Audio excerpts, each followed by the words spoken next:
Good morning, everybody. The committee will now come to order. Today, we're meeting to report the recommendations submitted to the Budget Committee pursuant to the reconciliation instructions set forth in Title II of H-Con Res 14, the concurrent resolution on the budget for fiscal year 2025. This one big, beautiful bill. Under the Congressional Budget Act of 1974, the Budget Committee is responsible for combining the reconciliation recommendations submitted by the following committees: Agriculture, Armed Services, Education and Workforce, Energy and Commerce, Financial Services, Homeland Security, Judiciary, Natural Resources, Oversight and Government Reform, Transportation and Infrastructure, and my committee, our committee, the most powerful committee in Congress, other than the Budget Committee, the Ways and Means Committee. Here, here. Okay, I have to say, that was a bipartisan, for the record, we already have some bipartisan support. We meet today to report the bill to the House without any substantive revision. The Rules Committee has the authority to make substantive changes and report a reconciliation bill as amended to the House floor. Before we begin opening statements, I'll describe the structure of today's markup under the agreement that I've reached with my friend, Mr. Boyle. Today's markup will be conducted as follows. Ranking member now each take 5 minutes, 5 magic minutes for an opening statement. Members will then each be recognized for 3 minutes to make opening statements. We will proceed then with a motion report to the House, the recommendation submitted to the Committee on the Budget pursuant to the reconciliation instructions in H-Con Res 14, the concurrent resolution on the budget for fiscal year 2025. Any request for a roll call vote on the motion to report the bill or the motions to instruct will be postponed until later in the markup after debate on all motions to instruct as concluded. We will consider a maximum of 4 motions to instruct from the list of motions provided in advance. These motions to instruct are non-binding and request that the chairman of the Budget Committee ask the Rules Committee to make certain amendments in order. On each motion, there will be a total of 10 minutes of debate, evenly divided. The proponent will be recognized for 4 minutes, after which the opponent will be recognized for 5 minutes before the proponent uses their final 1 minute to close. Without objection, so ordered. I now recognize the Vice Chairman, Mr. Smucker of the Commonwealth of Pennsylvania. Mr. Chairman, I ask unanimous consent that the chairman be authorized to declare a recess at any time. Without objection, so ordered. I'd like to thank everyone again for joining us here today to undergo an important responsibility of the Budget Committee in accordance with the Budget Act of 74, advancing this reconciliation bill to the House of Representatives, quote, without any substantive revision, end of quote. We will now move to opening statements, and I yield myself 5 minutes for opening remarks. Folks, I've said this from the beginning. This reconciliation bill is the principal legislative vehicle for advancing the full America First agenda. To realize President Trump's vision and the House Republicans' unwavering commitment to making America safe and prosperous again. How? By making our borders secure again, by making our laws enforced again, by making our government efficient and accountable again, by making the economy free again, by making American energy dominant again, by making work and the dignity of work and self-reliance in American value again, and by making the spending of the sacred treasure of our citizens responsible again. Today, we stand on the precipice of a generational opportunity to make an unprecedented investment in the safety and security of the American people by equipping our Border Patrol agents and our sons and daughters in the armed services with the tools and resources to safely and successfully do the first and most important job of the federal government, to provide for the common defense. But we also have an urgent responsibility to put in place the policies that will unleash economic growth and future prosperity, reining in wasteful spending, and to begin restoring the fiscal health of our nation, which has been in rapid decline over the last couple of decades. I want to thank Speaker Johnson, Leader Scalise, and the entire conference leadership team for their patience, their resolve, and their steady hand throughout this process.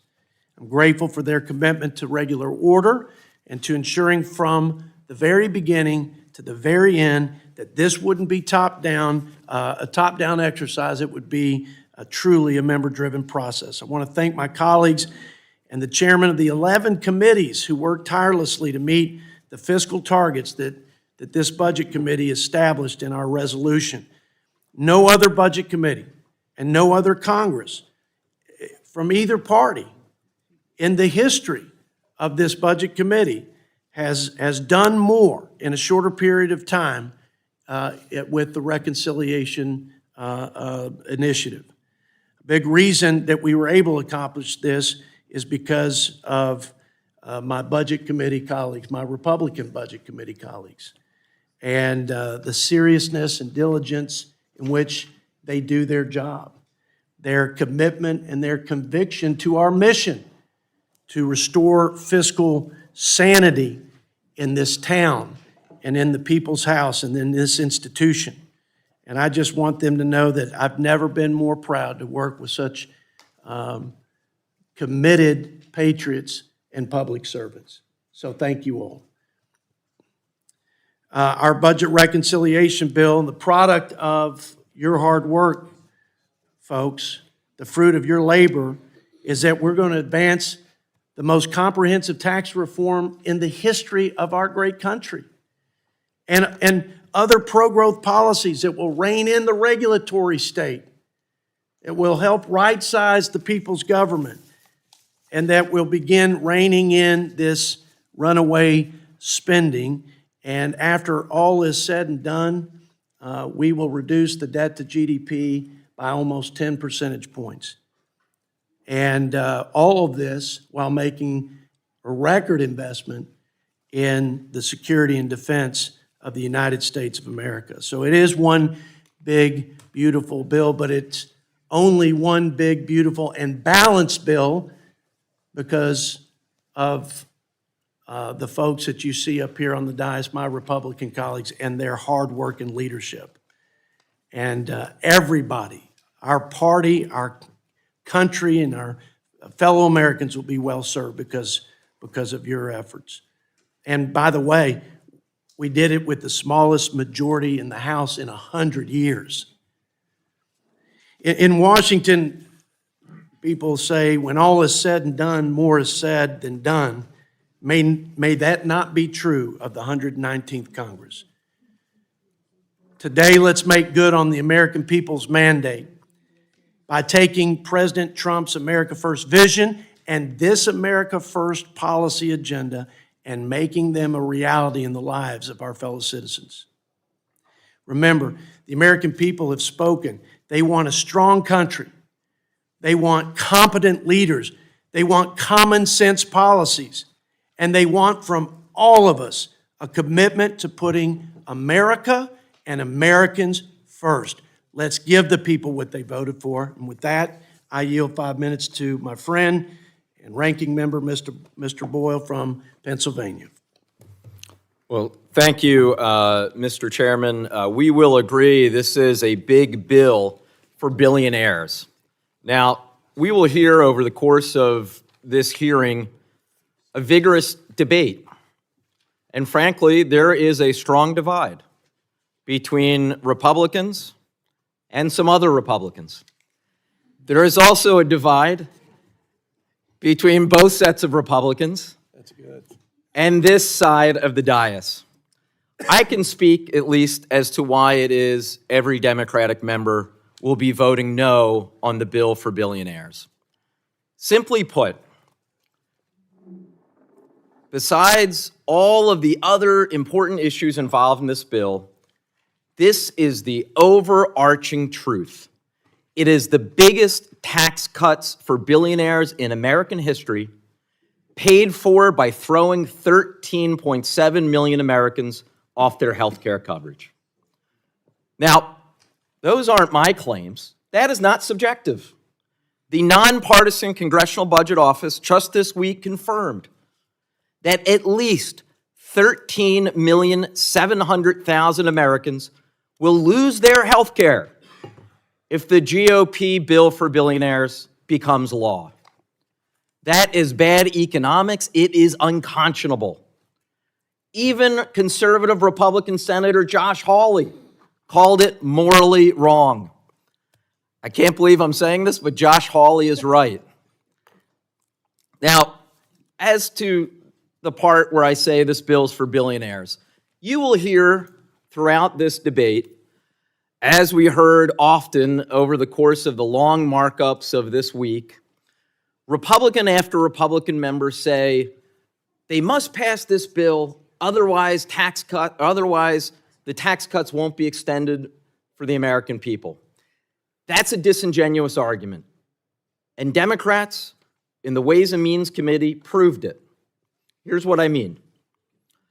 Over the course of an 18-hour debate, a markup that began early afternoon and lasted until 8 a.m. the following morning, this side of the aisle offered amendment after amendment to protect the tax cuts for every single American making less than $1 billion. Do you know those who make $1 billion a year or more are less than 0.001% of the American people?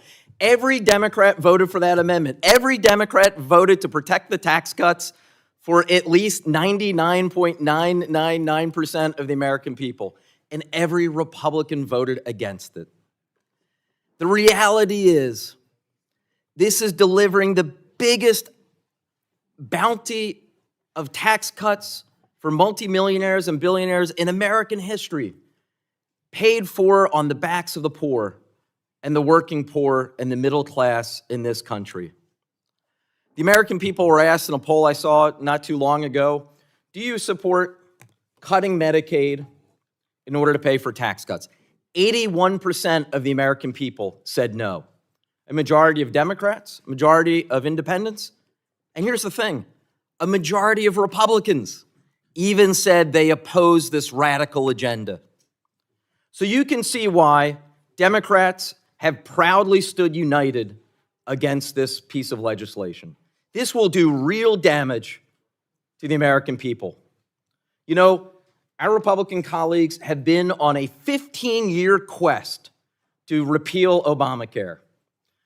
In this piece of legislation, they will come closer to their ultimate goal than ever before. I referenced the 13,700,000 Americans who will lose their health care if this bill passes. About half of that comes from decimating the Affordable Care Act. Folks, we know what happened 8 years ago. They had their repeal of the ACA passed the House of Representatives.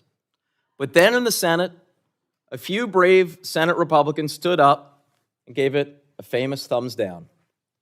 I hope there'll be a few House Republicans who will join with us either today or on the floor if it gets that far next week, and to protect the health care of millions of Americans. Say no to the big bill for billionaires. With that, I yield back. I thank the ranking member and now recognize members for their opening statements.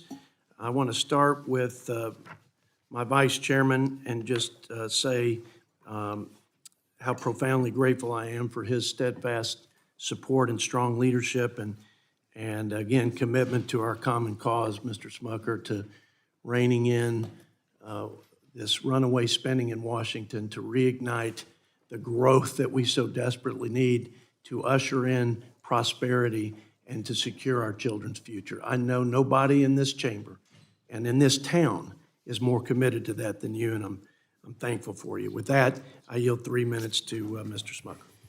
Thank you, Mr. Chairman. I want to begin by recognizing your leadership. We would not have gotten to this point without your strong leadership, and also the work of the committee and every Republican member of this committee to get to this point where we're considering this historic bill. You know, when we pass this bill, we will prove that we can deliver substantial tax relief and meaningful spending reductions at the same time. And this one big beautiful bill delivers conservative wins all across the board, and it provides once-in-a-generation tax relief to hardworking families who need it most. And just remember this, when Democrats, if they make good on their word to vote against this bill, they will be voting for a 22% tax hike on average Americans, on every taxpayer. They'll be voting for a reduction in the child tax credit. They'll be voting against an additional $4,000 in tax relief to seniors. They'll be voting for a tax increase on every small business in America. This bill supports Main Street businesses by cutting job-killing regulations, reversing Biden-era overreach, and empowering entrepreneurs to invest, to innovate, and to create jobs here in America. It protects vital safety net programs while demanding accountability, ensuring that taxpayer dollars are used efficiently and responsibly. This bill is a clear fulfillment of our promise to change the way Washington operates. For the first time in years, we're delivering real, measurable reductions in federal spending, $1.5 trillion in direct savings. Those cuts aren't just symbolic.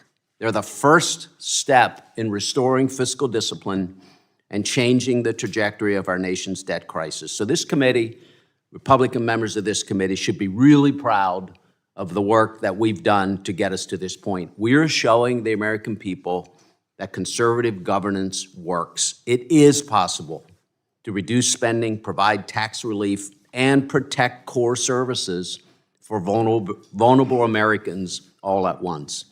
In fact, the bill we're voting on today secures more savings than any other reconciliation bill in American history, and again, protects families from an historic tax hike, as well as the shadow tax of unrestrained federal borrowing. So this is an important bill, delivers on the mandate that we've been given by the American people, and I urge my colleagues to vote yes on this transformative legislation. Thank you, Mr. Chair, and I yield back. I thank the gentleman from Pennsylvania. Now recognize for 3 minutes my friend from Texas, Mr. Lloyd Doggett. Republicans talk fiscal responsibility, but they practice fiscal irresponsibility. Trump's big, beautiful bill is full of ugly details. Mr. Chairman, there is absolutely no fiscal sanity, as you refer to it, in this bill. What begins as a $4 trillion bit of public borrowing, according to the Nonpartisan Committee for a Responsible Federal Budget, likely ends up adding almost $7 trillion to the national debt. And you Republicans are stone silent on any justification for the trillions you're adding. You only want to change the subject. Because when it comes to more and more tax breaks for those at the top, the billionaire class, too much is never enough, even when it produces fiscal irresponsibility. This bill is laden with budget-busting park for every well-connected donor, from firearm silencers to tanning salons. Even the Wall Street Journal editorialized this week, quote, "It's largely a political document focused more on massaging 100 constituencies than helping the economy grow." And the Libertarian Cato Institute, quote, "It's not significantly pro-growth. It will reduce investment, lower pre-tax wages, and have little impact on total national income." Americans living very comfortably with $1 million or more in annual income will get 310 times more of this bill's benefits than those earning $50,000 or less. Yet there is a way to provide all of the bill's benefits, the good, the bad, and the ugly, to provide all of it to 98% of American taxpayers and still cut this proposal's cost in half. Just limit the benefits to those who earn $400,000 or less annually. And this would mostly ask Elon Musk and the billionaire class, the richest 2% of Americans, to pay the same tax rate that they paid under President George W. Bush and under President Barack Obama, simply going from 37% to 39.6%. Surely, unless you are totally beholden to the billionaire class, that's not too much to ask of Republicans. The ugly bill also devotes $20 billion to undermining our public schools with a new form of private school vouchers.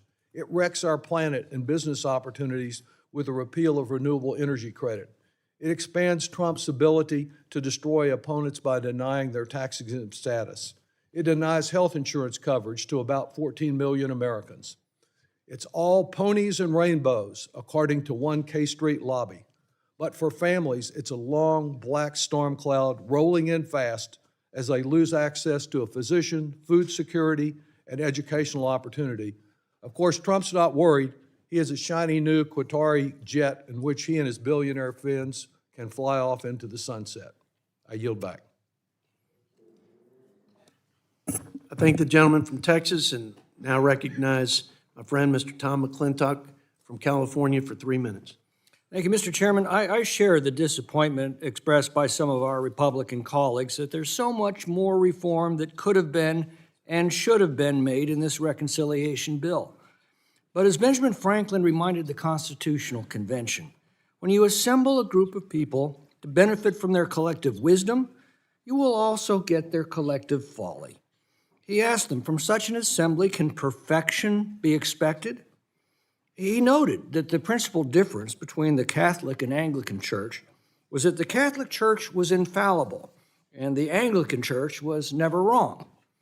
But he reminded them, as sure as we may be of our own perfection and infallibility, we must all doubt a little of that infallibility if we will ever be able to come together for the common good.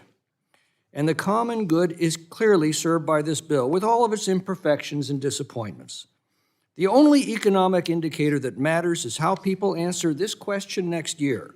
Are you better off today than you were 2 years ago? This bill provides much of the tax and regulatory relief that is needed to revive the American economy.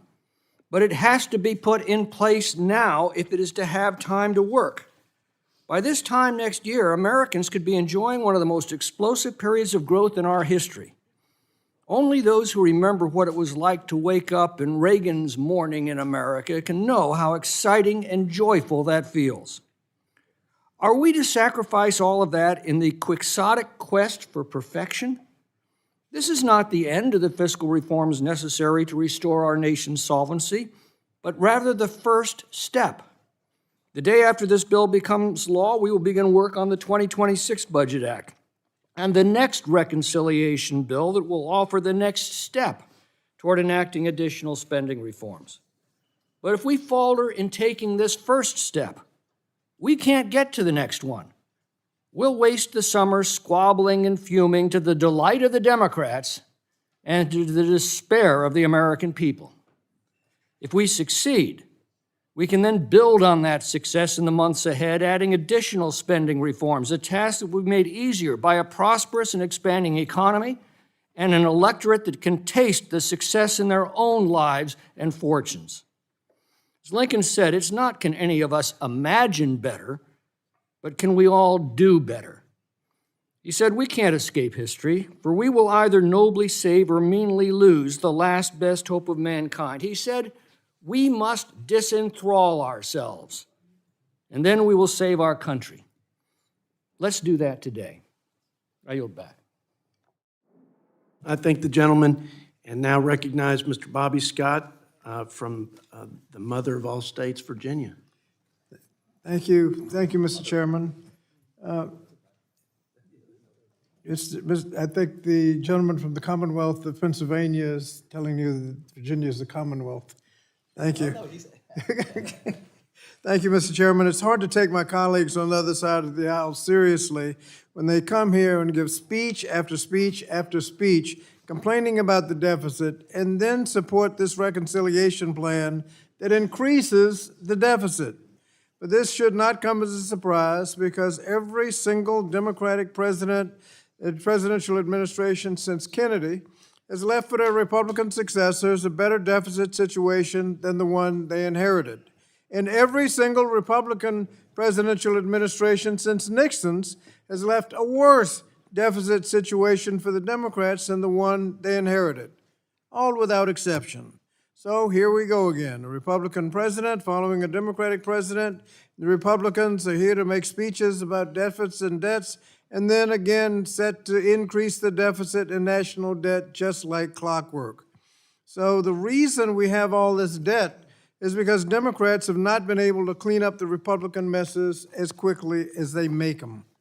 This bill not only increases the deficit, it makes working families pay a price. As a ranking member of the Committee on Education and Workforce, I'm particularly outraged that Republicans want to fund tax cuts for corporations and billionaires by making cuts in educational and nutritional programs.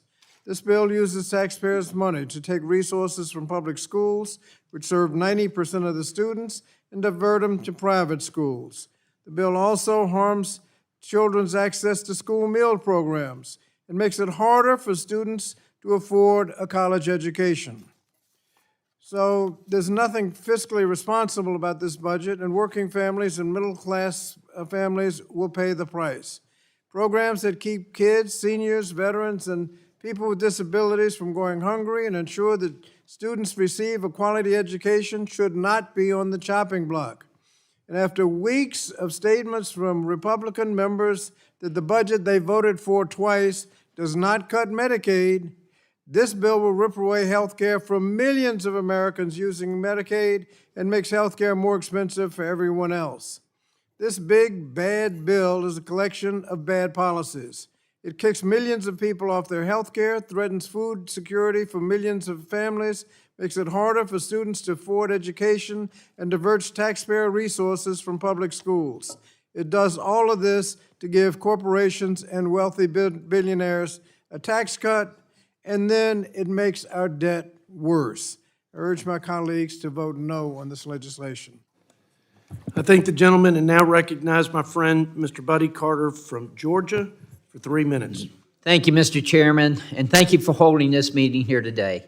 Let's face it, folks, President Trump inherited one big, ugly mess. And what we're doing now is trying to fix that with one big, beautiful bill.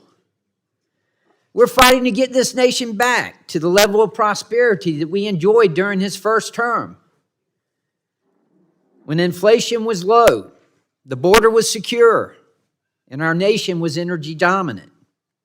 That's why it's not just important, it's essential that we deliver this one big, beautiful bill that will put the United States back on track and reestablish the American dream. The golden age is upon us. Thank goodness. And I'm proud that we're getting that done here in Congress. Without the work we're doing here today, the American people will see their taxes increase. Highest increase they'll ever see. That's why we're getting this done today. We don't want that to happen. We simply can't keep living in a world where government organizations such as the EPA hand out billions of dollars with zero oversight and accountability. That ends now, and thank goodness we've got an EPA administrator who's going to end that and help us in it. One of our former colleagues can do a great job. We can't ignore the fiscal cliff that we're heading towards. This bill will also preserve and protect, strengthen, stabilize, sustain critical programs such as Medicaid from waste, fraud, and abuse, so that they work for the Americans who most need it for generations to come. That's right. What we have done in the Energy and Commerce Committee, our part of this, we are stabilizing, we are securing, we are sustaining the program that is intended for the most vulnerable in our society. Instead of prioritizing illegal immigrants or ineligible recipients, we encourage states to use Medicaid funds in support of the most vulnerable Americans. That's what Medicaid was intended for. This bill will also help American citizens keep more money in their pockets by removing the tax on tips and overtime. In a time where Biden-era inflation continues to linger, House Republicans are ensuring that hardworking Americans keep more of the paycheck that they rightfully earned. Today, we take another pivotal step towards delivering on the mandate that the American people gave us last November.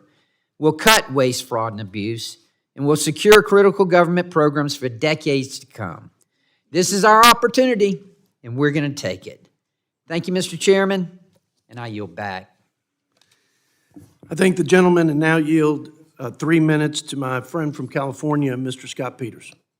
Thank you, Mr. Chairman. Unfortunately, this is just, from a budget perspective, a disaster for the United States, despite the flowery language you hear. Every year, this country has been racking up $2 trillion of debt because we don't pay our expenses. And that means that the deficit, the national debt, unless we do something about that, will grow from 36 to 38 to 40 to 42. And despite all the cuts you hear about, none of them are applied to lowering that annual deficit number that adds to our national debt, not any of them. Because they literally, by the order of this committee, were directed to be used to offset the cost of extending and adding new tax breaks for people, okay? So that's why this does not reduce the debt. In fact, the independent analysis of the Committee for a Responsible Federal Budget says that over the next 30 years, this will add $37 trillion to the national debt, $37 trillion. It doesn't reduce the debt, it doesn't reduce the deficit. Scott Bessent, the Secretary of Treasury, says we need to get our deficits down to 3% of GDP to dig out of this hole. Today, without this law, that's going to take about $7 trillion of savings and revenues over the next 10 years. There's nowhere near any of that that's going on here. But when you add in the cost of this bill, this budget-busting bill, that number goes to $11 to $12 trillion we're going to have to save over the next 10 years. This is not going in the right direction at all, no matter how convicted they sound over on the other side. There are alternatives. First of all, this is their bill. This is the way they wrote this bill in 2017 for these things to expire. Democrats had nothing to do with the expiration of these tax cuts. That's how they wrote it in 2017. Okay, they voted for this. But you have alternatives, because if you look at the tax rate from 37 to 39.6 would be incurred on who? On people who earn more than $610,000 a year. Those people aren't working for $2 per $100. Those people can afford that tax increase, and it would raise $402 billion to help close the gap.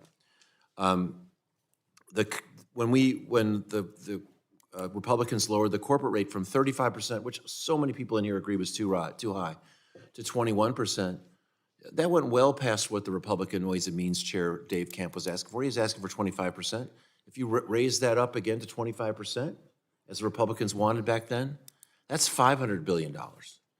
And the tax gap, Republicans don't even want to enforce the tax laws we have without raising a single rate.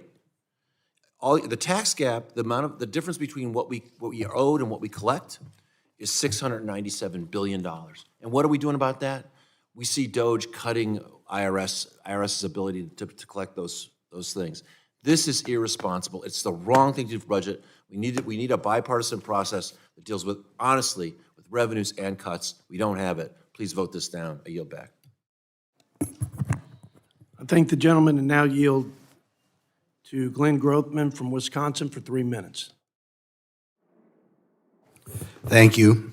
First, I'd like to correct a misstatement made by the minority party today. I don't consider Josh Hawley a conservative, so just want to straighten that out. I think we had an opportunity here to have truly a transformative bill, and I think in January, that's what most of our expectations were. That we'd be going line by line through the entire federal government, recognizing the fact that we're borrowing 26% of our budget and thereby removing a lot of the programs that are out there now. My senator has done a tremendous job of explaining what should be done. I think sometimes it's a little unrealistic in what can be done politically, but I also feel, looking at this document, like there should have been more. I've talked a lot about the low-income tax credits, the type of things that all the conservative think tanks almost ridicule, but miraculously, we're going to be voting today to increase those tax credits, which means we were not too many people out here. Did not want the wonderful bill that so many of us were expecting in January and February. In any event, I will be voting for this bill today, in order to be placed on this committee, you are supposed to say that you're going to vote for the bill that's presented. I think the fact that they're delaying the work requirements on Medicaid indicates that there was kind of a lack of sincerity in reaching the spirit of the law, while they may have hit the letter of the law. Nevertheless, there's some good things in here. I think the country would be better off with the bill passed than before the bill passed, but it is rare that you get this chance of having the House, the Senate, and the presidency. I think the closer we get to the election, I'm sure that we're going to try another reconciliation bill, but the closer you get to the next election, the more wimpy politicians become. So I think this could have been a lot better, but I'll be voting for it today. Thank the gentleman from Wisconsin, and now yield to our friend from California, Mr. Jimmy Panetta, for 3 minutes. Thank you, Mr. Chairman. Look, I think we all recognize how difficult it is to craft legislation that balances fiscal responsibility with economic growth. But I think we can all clearly see that this legislation is not the way to do it, considering that you completely blow out the debt and deficit, and you thoroughly fail working families to pay for tax cuts for billionaires. I mean, look at the distribution tables alone for this bill. The top 0.1% stand to gain $255,000 in 2027 alone. That's $700 every day for that 0.1%. Yet for those earning less than $50,000 per year, the average benefit is only $265. That's less than $1 a day. That's 310 times more benefit for billionaires. And the consequences of this bill go well beyond that, and they're well documented. The $715 billion that this legislation would slash from Medicaid and the Affordable Care Act would strip health coverage from nearly 14 million Americans. The bill includes the deepest cuts to food assistance in the history of the United States, slashing SNAP benefits for nearly 11 million Americans. And for what? In addition to being stuffed with largesse and accounting gimmicks, the bill also offers tax breaks for gun silencers. It not only fails working families, it undermines America's economic security, and it explodes our nation's fiscal foundation. Now, in order to do everything the president promised, in order to cut many of these benefits for working families, this bill would add close to $7 trillion to our national debt. It will increase interest rates. It will make everything from buying a home to financing a business more expensive. The nonpartisan Cato Institute has stated that the bill is likely to increase growth by only 0.6%, nowhere near enough to offset the fiscal damage brought on by this legislation. In fact, this bill is expected to reduce investment, lower wages, and have little impact on the total national income. And so as I see it, this bill represents gutting benefits for working families, giving tax breaks to billionaires, giving in to exploding our national debt, and giving up on the fiscal health of our nation, and therefore giving up on our obligation to our children's and our country's future. That's why I oppose this bill, and so should you. Thank you, Mr. Chairman. I yield back. I thank the gentleman, and now yield 3 minutes to our friend, Mr. Ben Klein from Virginia. Thank you, Mr. Chairman. I'm going to respectfully disagree with my friend and colleague from California.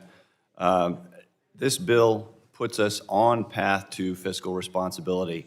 This bill reverses the spending sprees of the Democrats over the last 4 years. This bill right-sizes a bloated bureaucracy. This bill reins in mandatory spending. And there are many wins that should be commended within this bill that will provide Americans with the tax certainty that will lead to stronger investment and greater economic growth. This includes making the TCJA's individual tax rates permanent so that no one should have to worry about a tax hike unless the Democrats are the ones imposing it on the American people. Additionally, this bill includes provisions that will prevent blue states from laundering your tax dollars to subsidize the health care of able-bodied adults and those who are here illegally. This strengthens Medicaid to ensure that health care is available to those who are actually in need, such as children, the elderly, and disabled populations. This package will also decrease the deficit by roughly $160 billion and reduce the debt to GDP ratio by 10 percentage points compared to the CBO baseline. This is a great bill. However, I think it's important to acknowledge that in the midst of the marathon markups and all the hard work that has been done, there are still many viable fiscal reforms that have been left on the cutting room floor. This would include fiscal provisions to strengthen Second Amendment protections for Americans by eliminating the federal tax burden associated with suppressors and remove it from the National Firearms Act. But there are many others that I won't mention. Instead, today we'll focus on the positives. We've got an amazing piece of legislation here that is going to do so much for the American people and putting our country on the right course fiscally. So by passing this bill, we say that we still have the opportunity to shepherd it through the process, continue to work on improvements, and ensure that we will deliver the strongest results for our constituents back home. I thank the chair for all his work, thank the vice chair for all his work, and for all those on the committee, and I yield back. I thank the gentleman and now yield to the gentlelady Bonnie Watson-Coleman from New Jersey for 3 minutes. Thank you, Mr. Chairman. I believe that spending our money reflects our values, and obviously, Republican values don't care about others than billionaire corporations and billionaire individuals. I know that people want health care, they want food security, and they want education. So I speak in strong opposition to this bill that we're marking today. When we came together in February to mark up the resolution, Democrats began to ring the alarm on what was being proposed. We were told not to worry. This was a blueprint and no specific cuts were mentioned in the resolution. Now, a few months later, we have a bill, and it does exactly what we feared it would do. Democrats said this bill was going to take away SNAP from needy Americans. We are right. In fact, the text says $300 billion is to be cut from this vital food assistance program, which can lead to 11 million people going hungry. Democrats said that this bill was going to kick people off Medicaid. Looks like we were right about that, too. The bill cut $715 billion to the program and will kick 13.7 million Americans losing health care. Democrats said that the tax cuts will be going to the rich. We were right again. If enacted by 2027, individuals making over $1 billion a year will see their combined tax liability decrease by $96 billion, while an average household making less than $15,000 a year will see a tax increase of nearly 19%. Along with the most well-known problems of this bill, there are a lot of other things to dislike as well. The bill caps the amount of federal student aid, restricts Pell Grant eligibility, eliminates supplemental retirement payments for federal workers, reduces the funding of the Consumer Financial Protection Bureau, sells off public lands to pay for handouts to big oil, eliminates critical programs like LIHEAP, and builds the president's ridiculous border wall, to name a few. I don't understand how my colleagues on the other side can say with a straight face that this will benefit the American people. It only benefits those billionaires like Elon Musk and Jeff Bezos. I have over 124,000 constituents who rely on Medicaid, of which over 60,000 are children. These are real people who will have to face the real-life consequences of my colleagues' vote. Just imagine telling those children that you cut access to their health care so that some guy can deduct the cost of their private jet. In my eyes, this legislation is truly evil. I don't see how any of my colleagues in good conscience could vote for this to advance this bill. We must stop it before it can pass out of this committee. So I ask that all of you join me in voting against this monstrous package. Thank you, Mr. Speaker. I yield back. I thank the gentlelady and now yield 3 minutes to my friend from the Hoosier State, Mr. Marlin Stutzman.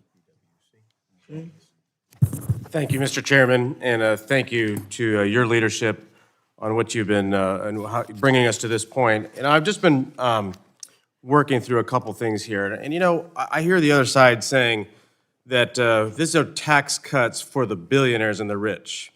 Well, if you go to pages around 759, you got no tax on tips. You know how many people we have in our districts that work hard every weekend? It's maybe a part-time job. They may make $200 a weekend. They don't have to pay taxes on that. That's going to be a huge boost to their family budget. No tax on overtime. Again, we're giving credit to those people who are willing to go out and work the extra hours to make ends meet. No tax on overtime is a tax for the working person in this country. No tax on a car loan interest. I mean, there's a lot of tax cuts for everyday Americans, and the other side just wants to keep talking like it's only for billionaires. I'll guarantee you there's a lot more voters who are everyday Americans than there are billionaires. This isn't, obviously, it's not a perfect bill. In fact, some of us on this side would have gone a lot further. We've got concerns about some of the reforms that we didn't make and had the opportunity, but this bill does make significant progress in protecting the life of the unborn. In this bill, no federal dollars will be used to support abortion practices and services at so-called community health providers like Planned Parenthood. The fundamental right to life for the unborn should be protected, and I'm glad to see consensus across the board to have this provision included. Many states, I want to go back to Medicaid, many states use Medicaid, a program that is intended to serve the most vulnerable as a way to launder federal funds at their disposal. Federal spending on California's Medicaid program exceeds the entirety of Florida's entire state budget. Think about that. California's Medicaid program is larger than Florida's entire state budget. In 2025, the federal government will spend almost $190 billion on Medicaid just in California and California and New York alone. This is over 32% of total federal government spending on Medicaid. It's out of control. It's ridiculous. So even with this spending, states like California and New York spend far less on vulnerable populations than they do on able-bodied adults and illegal aliens. Medicaid should be for U.S. citizens only who are most in need, not for states to bolster their own budget at the expense of all other Americans. I want to say this is a great start to getting our economy back on track. Watching President Trump travel around the world, bringing back trillions of dollars of investment to America is going to spur our economy. Letting Americans keep more of their own hard-earned tax dollars is going to make a big difference, and I'm glad to support this bill. I'll yield back. I thank the gentleman, and now recognize Ms. Stacy Plaskett from the Virgin Islands for 3 minutes. Thank you, Mr. Chair, and my fellow member of the Ways and Means Committee, which I agree is the greatest committee in the Congress. We have come to the end of a very long week here in Washington, and anyone watching now will likely have watched this week as we work through the night. Starting on Tuesday, Ways and Means Committee spent over 18 hours working through the night and into Wednesday trying to avert the catastrophic impact that this legislation will have. We watched Republicans give away the farm to greedy billionaires, the CEOs and corporations, making permanent tax cuts for the richest and trying to trick the rest of Americans with a set of minuscule measures that are all temporary and only serve to pull the wool over taxpayers' eyes. That overtime tax that they were talking about, temporary. Tips, temporary.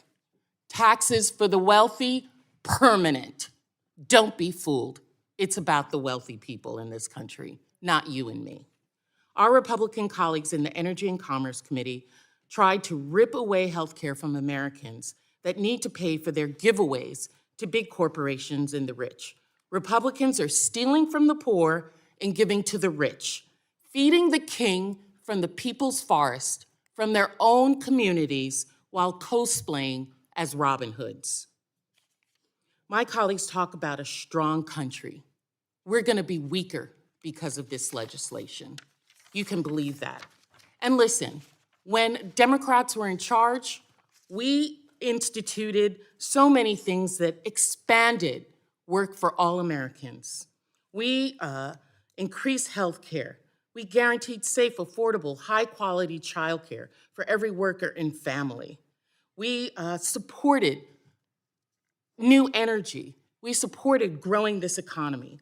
Democrats temporarily expanded the child tax credit, giving so many children a chance. And we did this in a manner because we were concerned about the deficit. Listen, I'm concerned with SNAP.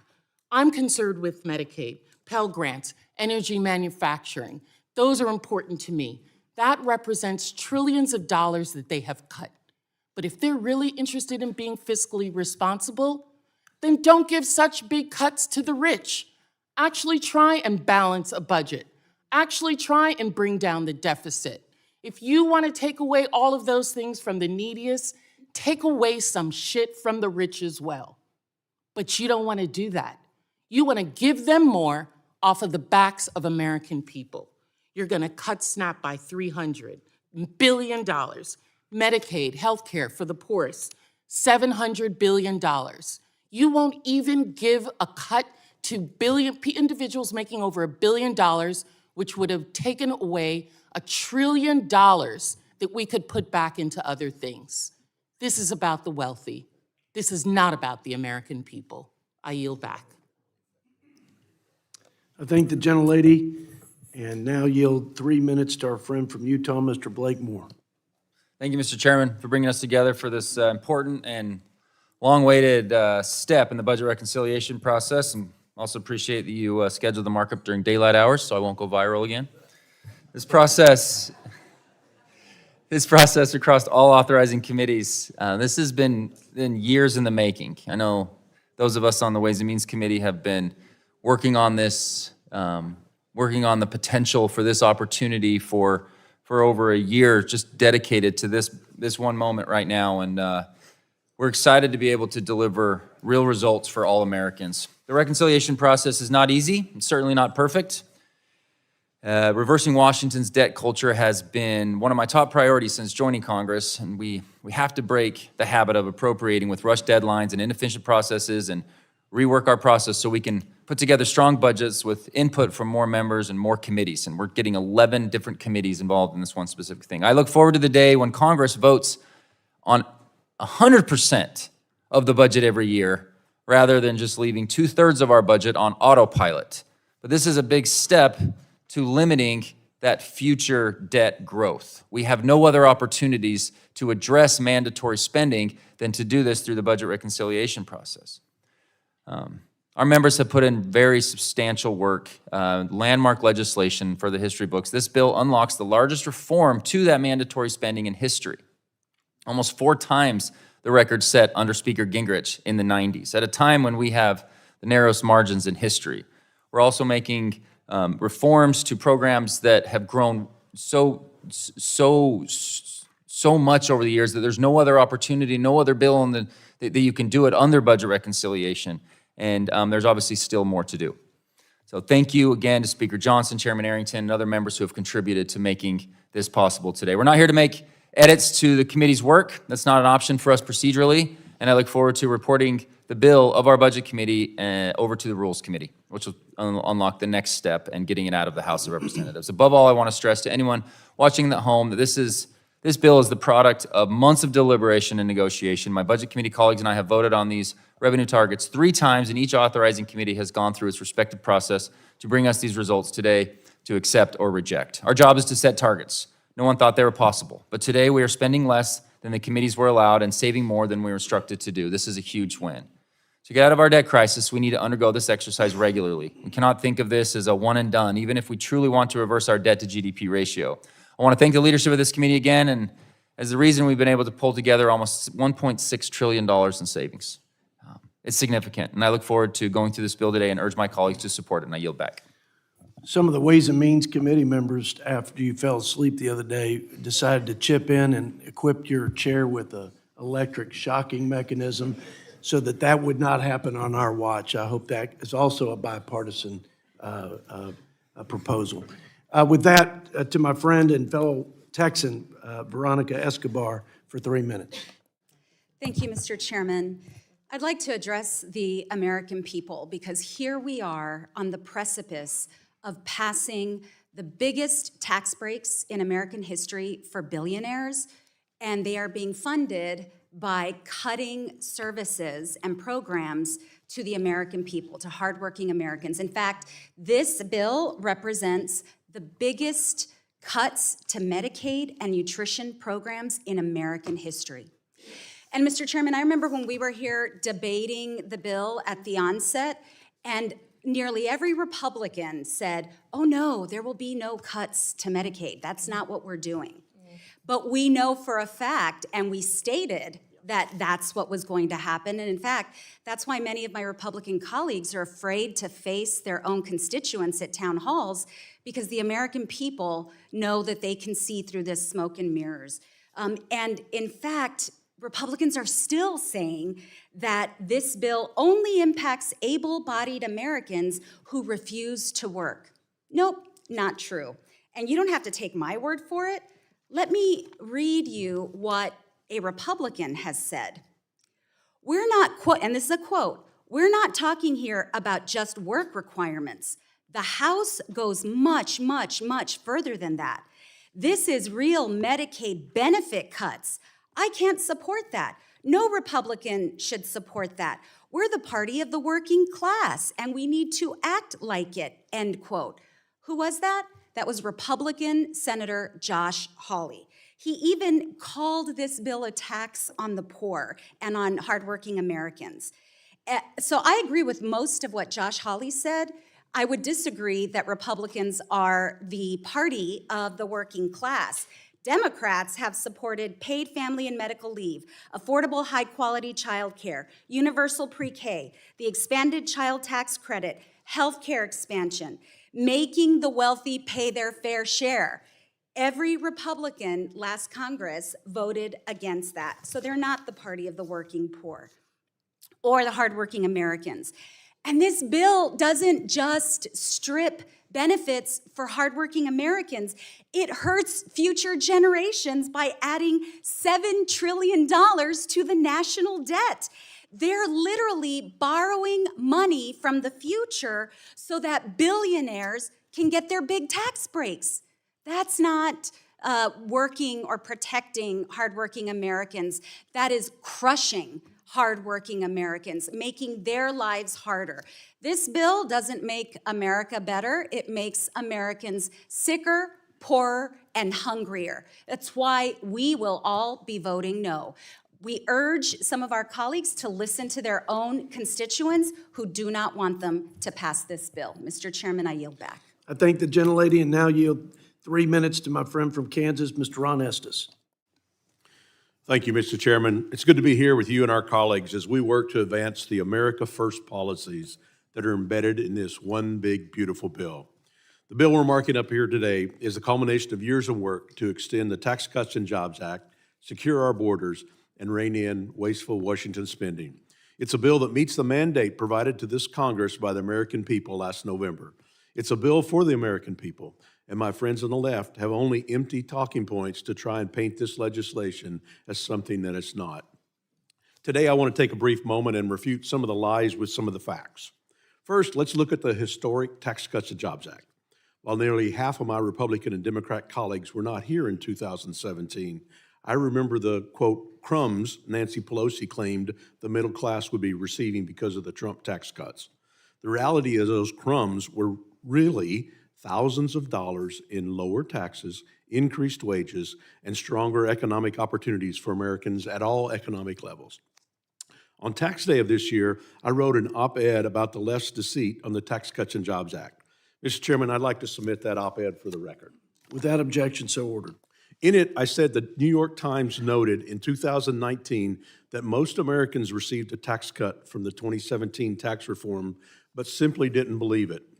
Their quote was, "To a large degree, the gap between perception and reality on the tax cut appears to be a flow from a sustained and misleading effort by liberal opponents of the law to brand it as a broad middle-class tax increase," the paper wrote. And in 2021, then House Democrat Caucus Chair Hakeem Jeffries told MSNBC 83% of the benefits went to the wealthiest 1%, and they saddled us with approximately $2 trillion in debt to subsidize the lifestyle of the rich and shameless. The statement was so bad, the Washington Post upgraded its fact check from 2 Pinocchios to 3 and called it a zombie claim. That's because Jeffries and the Democrats were relying on projections that would happen after significant provisions in the Tax Cuts and Jobs Act expired. The same provisions Republicans are trying to save today and Democrats are trying to stop.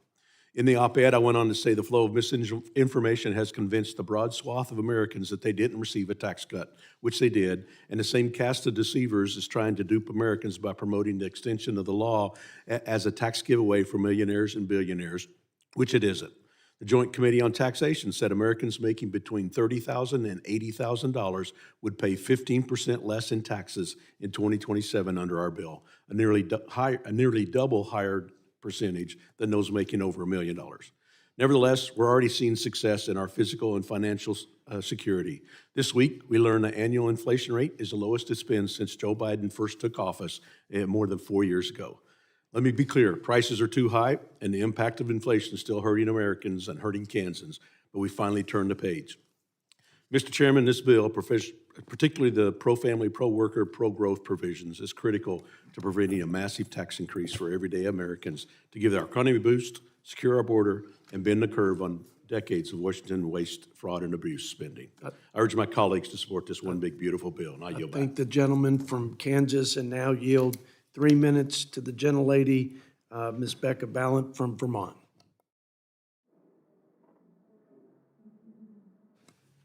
How could I miss Ms. Ilhan Omar from Minnesota?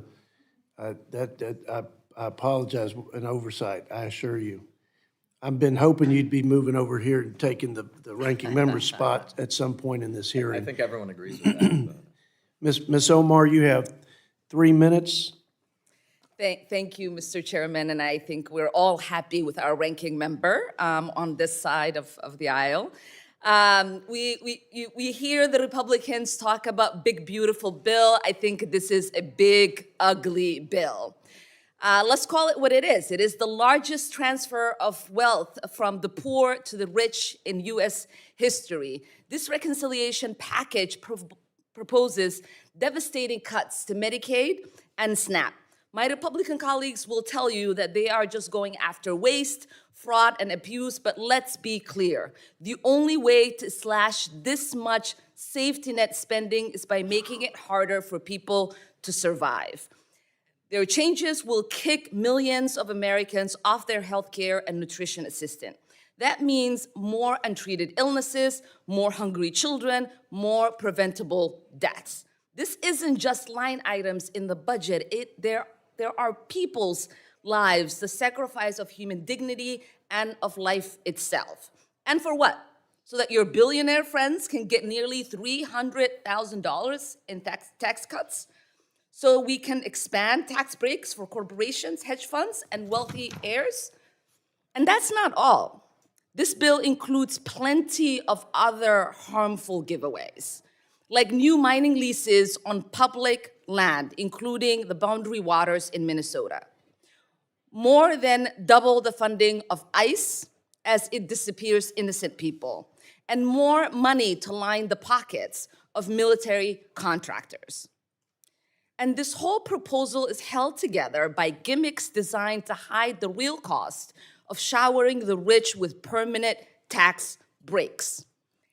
I say permanent tax breaks because the tax breaks that you have for working people in America are not permanent. Some of the most harmful provisions, like worker requirements, don't even kick in until Trump leaves office because you do not want the political package that comes with that, which is why you've been hiding from your constituents. This is not a serious budget. This is a green light for authoritarianism, for inequality to run rampant. It is a police state budget wrapped in billionaire tax cuts. And we have to be real with the American people. The breaks that they are telling you that you're going to have are not going to exist. If you make less than $50,000, you're gonna get a $1 tax break a day. If you are a billionaire, you are getting $700 tax break every day. That is not a bill that cares about the working people. It is not an America First legislation. It is the billionaire first legislation, and we should all vote against it. I thank the gentlelady and now yield to our friend from the Tar Heel State, Mr. Chuck Edwards, for 3 minutes.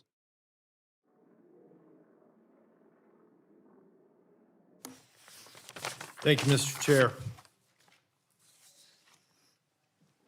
After hundreds of hours of work on this bill, This is not the big, beautiful bill that I had hoped for, but it does rein in mandatory spending. It restores program integrity and finally begins, but only begins, to right-size the federal bureaucracy. It blocks irresponsible student loan bailouts, and it implements long overdue workforce reforms to make government more efficient and accountable, aligning federal benefits with private sector norms. We tighten eligibility for the entitlement programs. We don't eliminate those. It stops subsidies to illegal immigrants, and it establishes meaningful work requirements for able-bodied adults receiving many of our benefits. These aren't just cost-saving measures, they're fairness programs and integrity measures. Importantly, this package also invests in what truly matters. It gives our troops a raise, it strengthens our national defense, and it secures our border. It reignites economic growth by extending the Tax Cuts and Jobs Act, unleashing American energy, and rewarding education that delivers value. This bill delivers on the promises made to working Americans by eliminating tax on tips and overtime, raising the standard deduction, raising the child tax credits, and offering no tax on car loans. And it respects our aging population with tax breaks to senior citizens who've been productive working members of our society all their life. We're making some tough choices here, reforming programs, cutting waste, and rejecting the Biden-Harris era's regulatory overreach. And yes, we're responsibly increasing the debt limit, and will prevent defaulting on our nation's debt for the first time in our history, preventing an economic catastrophe. Mr. Chairman, the flaw with this bill is it doesn't go far enough, fast enough to get our fiscal house in order. But it does take some great strides. Let's take these strides today, pass this bill, then go to work next week on taking greater and bolder steps. Thank you, and I yield back. I thank the gentleman, and I associate myself with his remarks on more is still to be done, but it is a step in the right direction. Thank you, Mr. Chuck Edwards. Ms. Becca Ballant, we recognize you for 3 minutes, the gentlelady from Vermont. Thank you, Mr. Chair. A budget is a reflection of our values, our priorities, what we view as the most important, but also who we view as the most important. And this Republican reconciliation package is cruel. It makes steep cuts to Medicaid. Millions and millions of people will lose their health care because of these cuts. Rural hospitals across this country will close because they're not going to be able to keep their margin. Medicaid is that margin. Now, my Republican colleagues had voted twice on the previous budget, and they made steep cuts to Medicaid, and they said over and over and over again, we are not cutting Medicaid. And yet here we are, and my Republican colleagues are making cuts to Medicaid, and millions of people are going to lose their health care. That is the reality of it. But it's not just a cruel budget, it's also a very cynical one. And why do I use the word cynical? Because these cuts to Medicaid and to food assistance programs are being made to pay for massive tax breaks for the very wealthy. It's food and health care versus giving more money to people who don't need Medicaid, who don't need food assistance. So yes, I think it's cruel and I think it's cynical. And get this, despite being lectured repeatedly by Republican members of this committee about our country's deficit, this bill actually adds trillions of dollars to the deficit. I'm serious, I'm not making this up. Trillions of dollars to the deficit being added. So people will lose health care, kids and the veterans will go hungry, rural hospitals face closures, and yet the very rich will get even richer at the expense of our children and grandchildren who will shoulder the burden of that additional debt. Americans overwhelmingly do not want these cuts to Medicaid and to food programs. 81% say no. And when they see the full impact, when they realize what is being done in their name, they will be outraged because it is a betrayal. Absolutely. Americans can't pay their rent right now. Grocery prices are too high. Prescription drug prices are too high. Costs are going to continue to get higher because of Trump's stupid tariff game. This is Trump's economy, and it's rigged against working people. This budget is not for working people. It's not for the middle class. It's not for those folks who we all have in our districts living paycheck to paycheck. It's not for rural communities where health outcomes are the worst.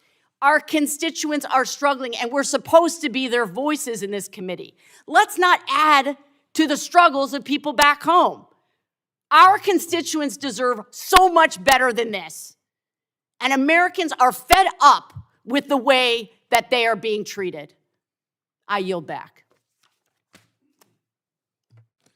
I thank the gentlelady and, now yield 3 minutes to our friend from North Carolina, Mr. Addison McDowell.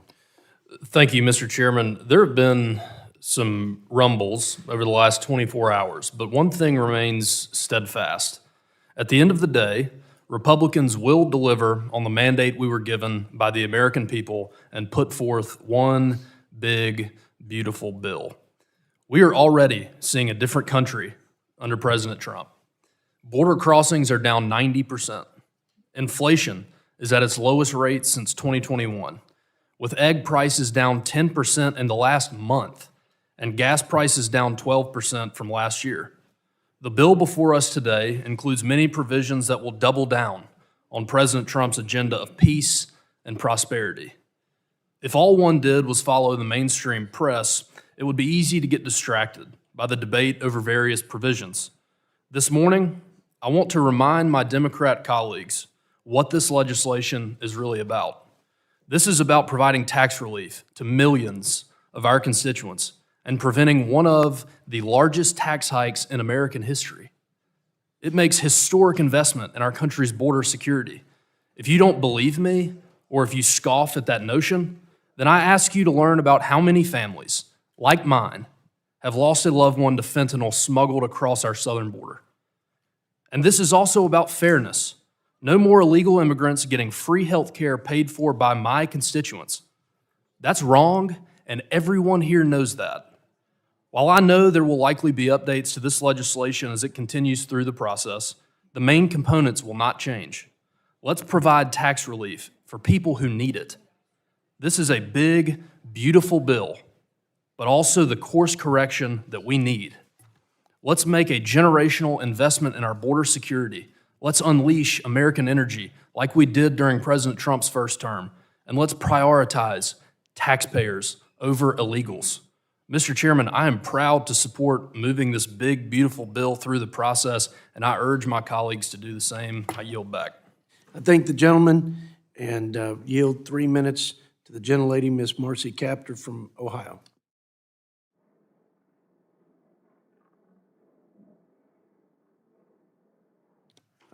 Ms. Marcy Kaptur from Ohio is not, oh, there you are. Ms. Kaptur for 3 minutes.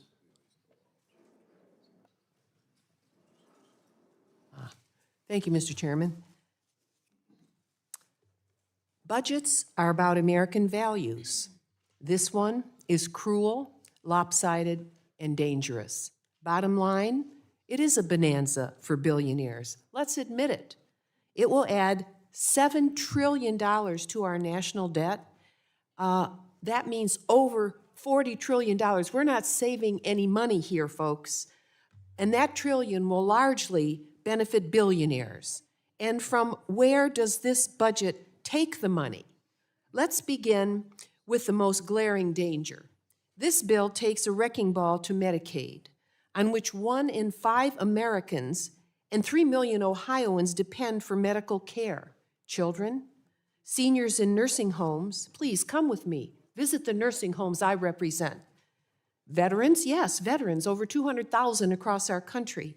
And people enduring physical and mental disabilities. Perhaps too many on the other side of the aisle have not had to endure life that has major challenges. Medicaid is a lifeline. And taking money from this program to hand out tax breaks to billionaires who simply don't need any more, This bill robs the needy to stuff the pockets of plutocrats, and it secures America as a nation of billionaires, by billionaires, and for billionaires. I've dedicated my service in Congress to defending Social Security, Medicare, and Medicaid because I've seen what health insurance means in real people's lives. Medicaid means life or death. I challenge my Republican colleagues to come and meet with some of my constituents. Perhaps you represent a different segment of America. In Ohio, nearly 3 million people depend on Medicaid: children, seniors in nursing homes, people with disabilities, and you are putting them all at higher risk. Why give them more worry? Talk to a working mother with an autistic son. How does she make it? How does she make it? Healthcare is not a luxury. It is a basic human right. This bill's damage doesn't end with Medicaid. It delivers $2 trillion in permanent tax refunds to the wealthiest 1%. Don't they have enough? And to talk about tips and overtime, please. I'm from a working class family. These aren't even permanent, and they're a very small percent of what this bill delivers to those who have multiple mansions all over the world, that have multiple aircraft all over the world, ships, those boats that they ride, whether it's in Italy or Switzerland or on the East Coast or West Coast. A truck driver, by contrast, who's earning maybe $80,000 a year, probably gets about $1,760 from this. But you know, where I live, housing prices have just skyrocketed. Childcare is unaffordable. Food prices in my area aren't going down, they're going up. And so due to those tariffs, which now impact the northern part of our country very heavily, because our largest trading partner is Canada, this proposal won't do anything to help the large number of people that I represent who make under $30,000 a year and depend on programs like Medicaid. In terms of food, let me just say with SNAP, what a travesty this is to cut those benefits to people. Food has become extremely expensive, and right now in the district The gentlelady will represent- wrap up her remarks. You're a minute over, so I'm trying to move this along. So Oh, if thank you, sir. That's Let okay. me just say that on the food front, we already lack protein in the boxes that go to seniors. We can't balance the budget on the backs of those who are the least among us. Please reject this proposal and protect all of Americans, think not the just the top gentlelady 1%. Thank you, and I yield back. Ohio, and yield 3 minutes to Mr. Moore from the state of North Carolina. Thank you, Mr. Chairman. In November, the people made their voices heard. They were fed up with the status quo in Washington and demanded real change, and they expect us to deliver on it. They gave Congress a clear mandate to rein in out-of-control spending, to streamline the bloated bureaucracy, and to deal with our national debt. This bill will tackle the $36.4 trillion national debt. It's finally a step in the direction of doing that. And that's exactly what we're doing on this budget. President Trump's one big, beautiful bill puts an end to the waste of hard-earned taxpayer dollars, extends the pro-growth policies that will fuel American prosperity, and this process works. It will work here just like it's done in my home state and many other states. We know that the hardworking folks of this country are counting us to deliver on this. At the end of the day, this budget will achieve $4.2 trillion in savings. That is huge. For decades, Washington has simply not even focused on trying to save money. This bill finally does that.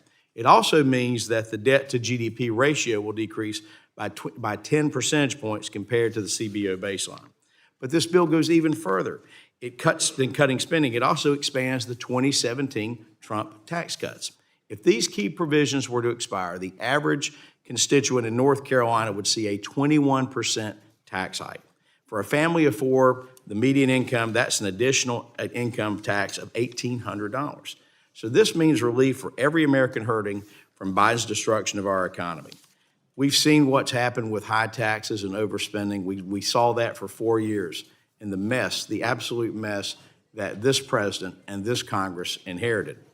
We know that we have to, for example, extend or make permanent the small business deduction for the 76,000 small businesses in my district alone, and in districts all around this country. If we don't do that, that's going to mean that they're going to have roughly a 23% increase in their taxes. Unbelievable. You know, the provisions in this bill are also going to unlock an estimated $1.5 trillion in additional small business GDP growth. In my district alone, there are 260 family-owned farms.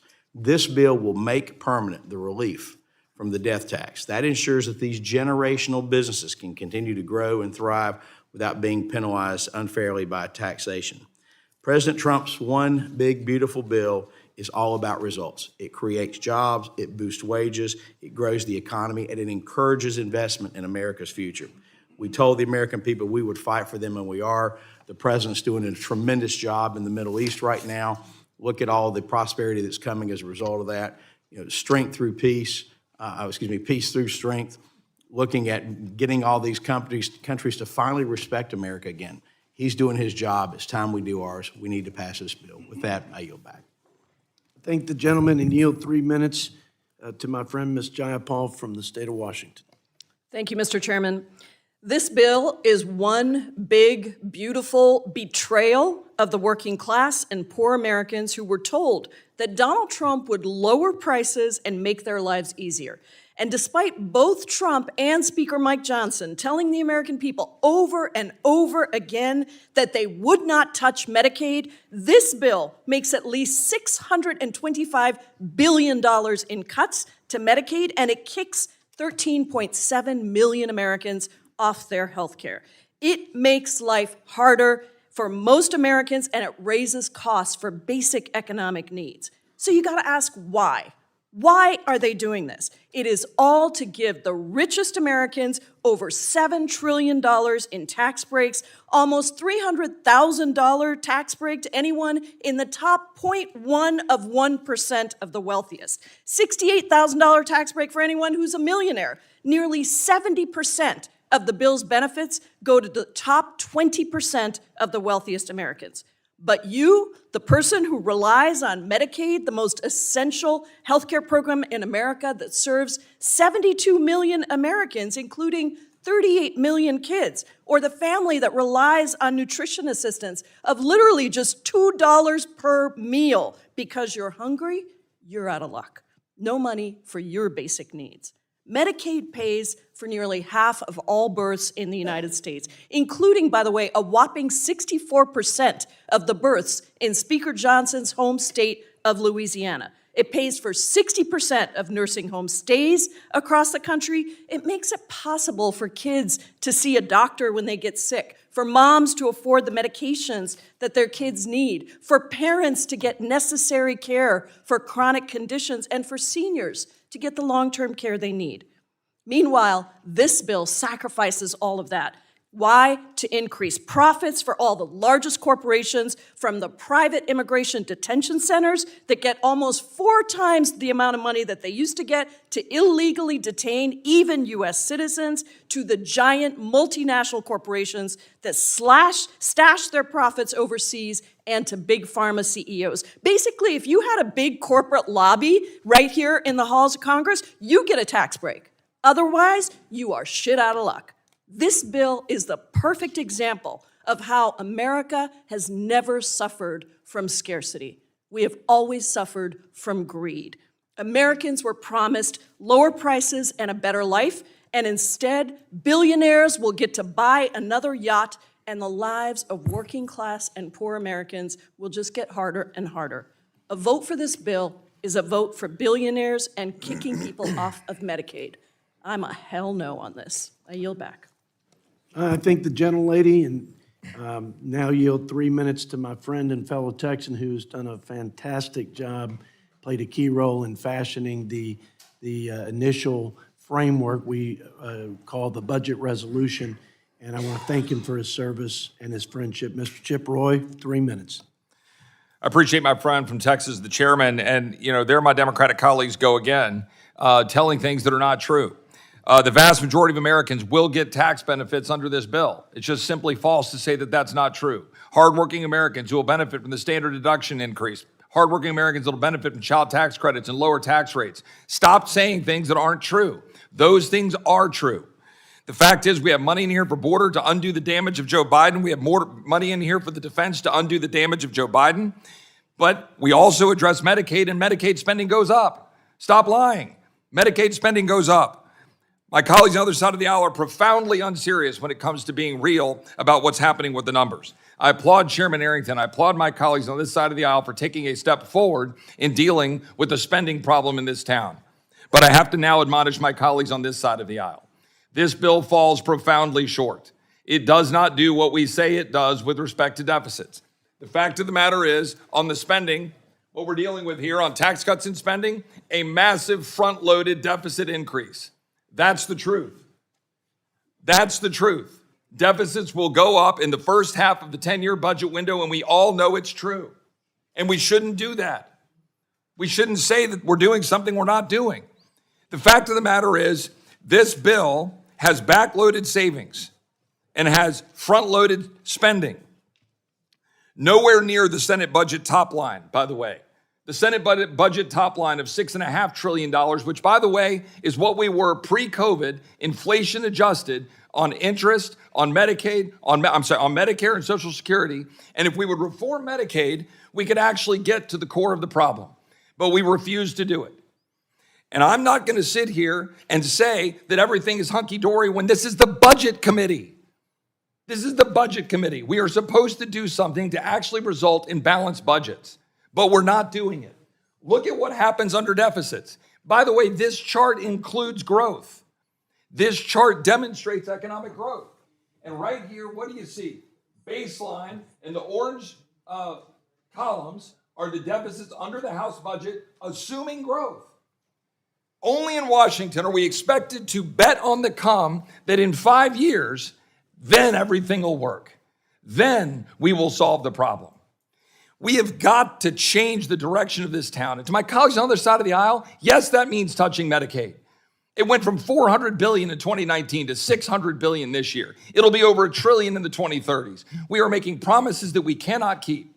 We do need to reform it. We need to stop giving 7 times as much money to the able-bodied over the vulnerable. Why are we sticking it to the vulnerable population, the disabled and the sick, to give money to single able-bodied male adults? We shouldn't do that. We should reform it. But guess what? That message needs to be delivered to my colleagues on this side of the aisle too.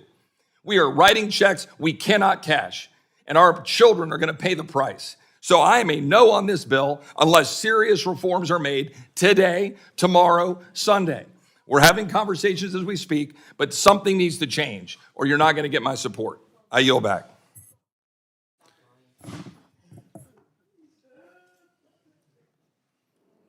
We've done a pretty good job of conducting ourselves professionally. So if you got sidebar comments, either side, use your 3 minutes to sound off, okay? Mr. Chair, we're not allowed to use the word lying about one another either, so that decorum should go both ways. Well, I'd encourage people not to say that. Everybody's got to be responsible for the things that they say in this committee. But I also associate myself with Mr. Chip Roy. A whole lot of work is still left undone, and I look forward to joining him and making sure that we strengthen many of these spending reform measures before the ink dries. But with that, I recognize Ms. Judy Chu from California for 3 minutes. Mr. Chair, there are millions of Americans today who live in fear that the benefits and resources they rely on today will be gone tomorrow. But rather than respond to the very real needs of their constituents in mind, Republicans are turning their backs on everyday Americans and the problems they face, and instead are forging ahead with a bill that will make their problems much, much worse. This bill is morally and fiscally reprehensible. Republicans are exploding the deficit and gutting the programs that our most vulnerable rely on just to hand trillions to the richest. With this bill, Republicans are literally taking food out of the mouths of the poor to feed the rich. Now, Republicans are claiming that this bill helps middle-class people with their meager measures like lifting the tax on tips and overtime. But guess what? These provisions expire. But the tax giveaways to billionaires, they are permanent. And what happens when the expirations do happen? Well, all we have to do is look at the Joint Committee on Taxation's distributional analysis. Yes, they are nonpartisan, and they have looked at what will happen down the line. 6 years from now, when those provisions expire in 2031, the poorest 20% of taxpayers in our country will owe an astonishing 455% more in federal taxes. Comprehend that, 455% more. That very same year, the top 5% richest in our country will see their taxes go down by 7%. A huge profit for people who don't need it. Republicans are selling out the American people, taking money out of their pockets, ripping away health care from 14 million people that had ACA and Medicaid coverage, and letting millions go hungry. And for what? To hand out trillions in tax cuts to corporations and the rich on the backs of struggling Americans? If that isn't reprehensible, I don't know what is. Today, I think of my constituent Nancy from Pasadena, who has stage 5 kidney failure. She relies on Medicaid, SNAP, and Social Security to keep a roof over her head, food on her table, and continue her treatment. Nancy deserves better, and all of my constituents deserve better, and so do yours. I oppose this Republican budget scam, and I will never vote to kick my constituents like Nancy off their health care. This is shameful, and I say no to this bill. I yield back. I thank the gentlelady from California and now yield 3 minutes to the pride of the Palmetto State, Mr. Ralph Norman. Mr. Chairman, I want to thank you for the job you've done on the Budget Committee. You've held fast, you've kept this committee going, and I just want to thank you and give you the credit for it. Great leadership. To my left, for my friends on the left, let me classify it this way. You're being untruthful. You can say however you want to say, but to say we're cutting Medicaid, Medicare, Social Security is simply untruthful. You cannot cut Social Security anyway. And, you know, what this boils down to is a complete, we're operating on two different universes. You think the tax money is yours, government is your God, and that's what your bottom line that you have. You supported an administration and Joe Biden that train wrecked this country by letting 15 to 20 million illegals in this country where we have paid a price and are continuing to pay a price. Now, where are we on this bill? The tax cuts are great. The tax money is the taxpayers, not the government bureaucracy. And what we're dealing with now is so many good things that are happening. You can use class warfare, rich, poor, black, white. You're off base. 77 million people told you were off base, and you're still off base. But here's the questions I would ask, and Mr. Chairman, I know you know this. Is it right for healthy, able-bodied Americans that could work, that don't work? It's over 25 million healthy, able-bodied Americans that don't work. Is it right for them to have a paycheck? I don't think so. Is it right if you're an illegal alien, which the right side of this aisle, my Democrat friends led in this country, if you're an illegal, is it right to have illegals cashing checks with money we don't have? And to phase this in for 4 years, we're telling a healthy body, healthy American that you got 4 years to get a job? No, the payment stops now. If you're an illegal, the payment stops now. On the IRA, a lot of these credits have been in existence for 30 and 40 years. And you're talking about giveaways. We want to help those who really need help. And that's what we are. That's the heart of this. Sadly, I'm a hard no until we get this ironed out. And I think we can. We've made progress, but it just takes time. And it's time that if we're going to continue to have just what I mentioned, able-bodied Americans getting checks, illegals getting checks, subsidies that go to corporations that shouldn't get them, I'm out. So thank you Mr. Chairman, again, for what you've done, and thank you for this Budget Committee. I yield. I thank the gentleman from South Carolina and now yield to Mr. Paul Tonko from New York for 3 minutes. Thank you, Mr. Chair. I'm in strong opposition to this big, cruel, immoral, irresponsible, deficit-driving bill. You know, it was worth it to endure approximately 26 hours of the Energy and Commerce markup on this bill. It's what we're supposed to be doing here, fighting against the forces that want to make everyday Americans sicker, hungrier, and poorer. Unfortunately, those forces are the Republican majority, the President of the United States, and the richest individuals known to man. On top of the countless constitutional crises, in the throes of a housing and cost of living emergency, and in the face of catastrophic climate change, Congress is set to make the largest cuts to health care, food assistance, and environmental policy in American history. We're also apparently going to give another massive win to all the big tech oligarchs who paid millions of dollars to buy access to the Trump administration. It's clear that instead of serving the American people, Republicans are here to serve big business interests and tech industry executives. Executives who, mind you, want to move us away from liberal democracy and toward an authoritarian system where they rule supreme. Right now, millions of Americans lack access to clean drinking water at home. So what is the Republican agenda to fix that? Infringe on state rights to regulate AI, an industry that is on the track to consume more water than small countries. For 10 years, all while children are killing themselves at the behest of chatbots, AI-generated bot farms are pushing disinformation globally, and our energy grids are already strained beyond capacity. And this AI gift is not even budgetary, as my colleagues on Energy and Commerce successfully put on the record. There are too many things wrong with this bill. 13.7 million Americans will have their health care ripped away. Kids, seniors, veterans, and people with disabilities will go hungry. Communities relying on IRA energy tax credits to create a clean, independent future will be left abandoned while big oil and gas make out like bandits. It's an unprecedented transfer of wealth from the American working class to the richest and most powerful people on the planet.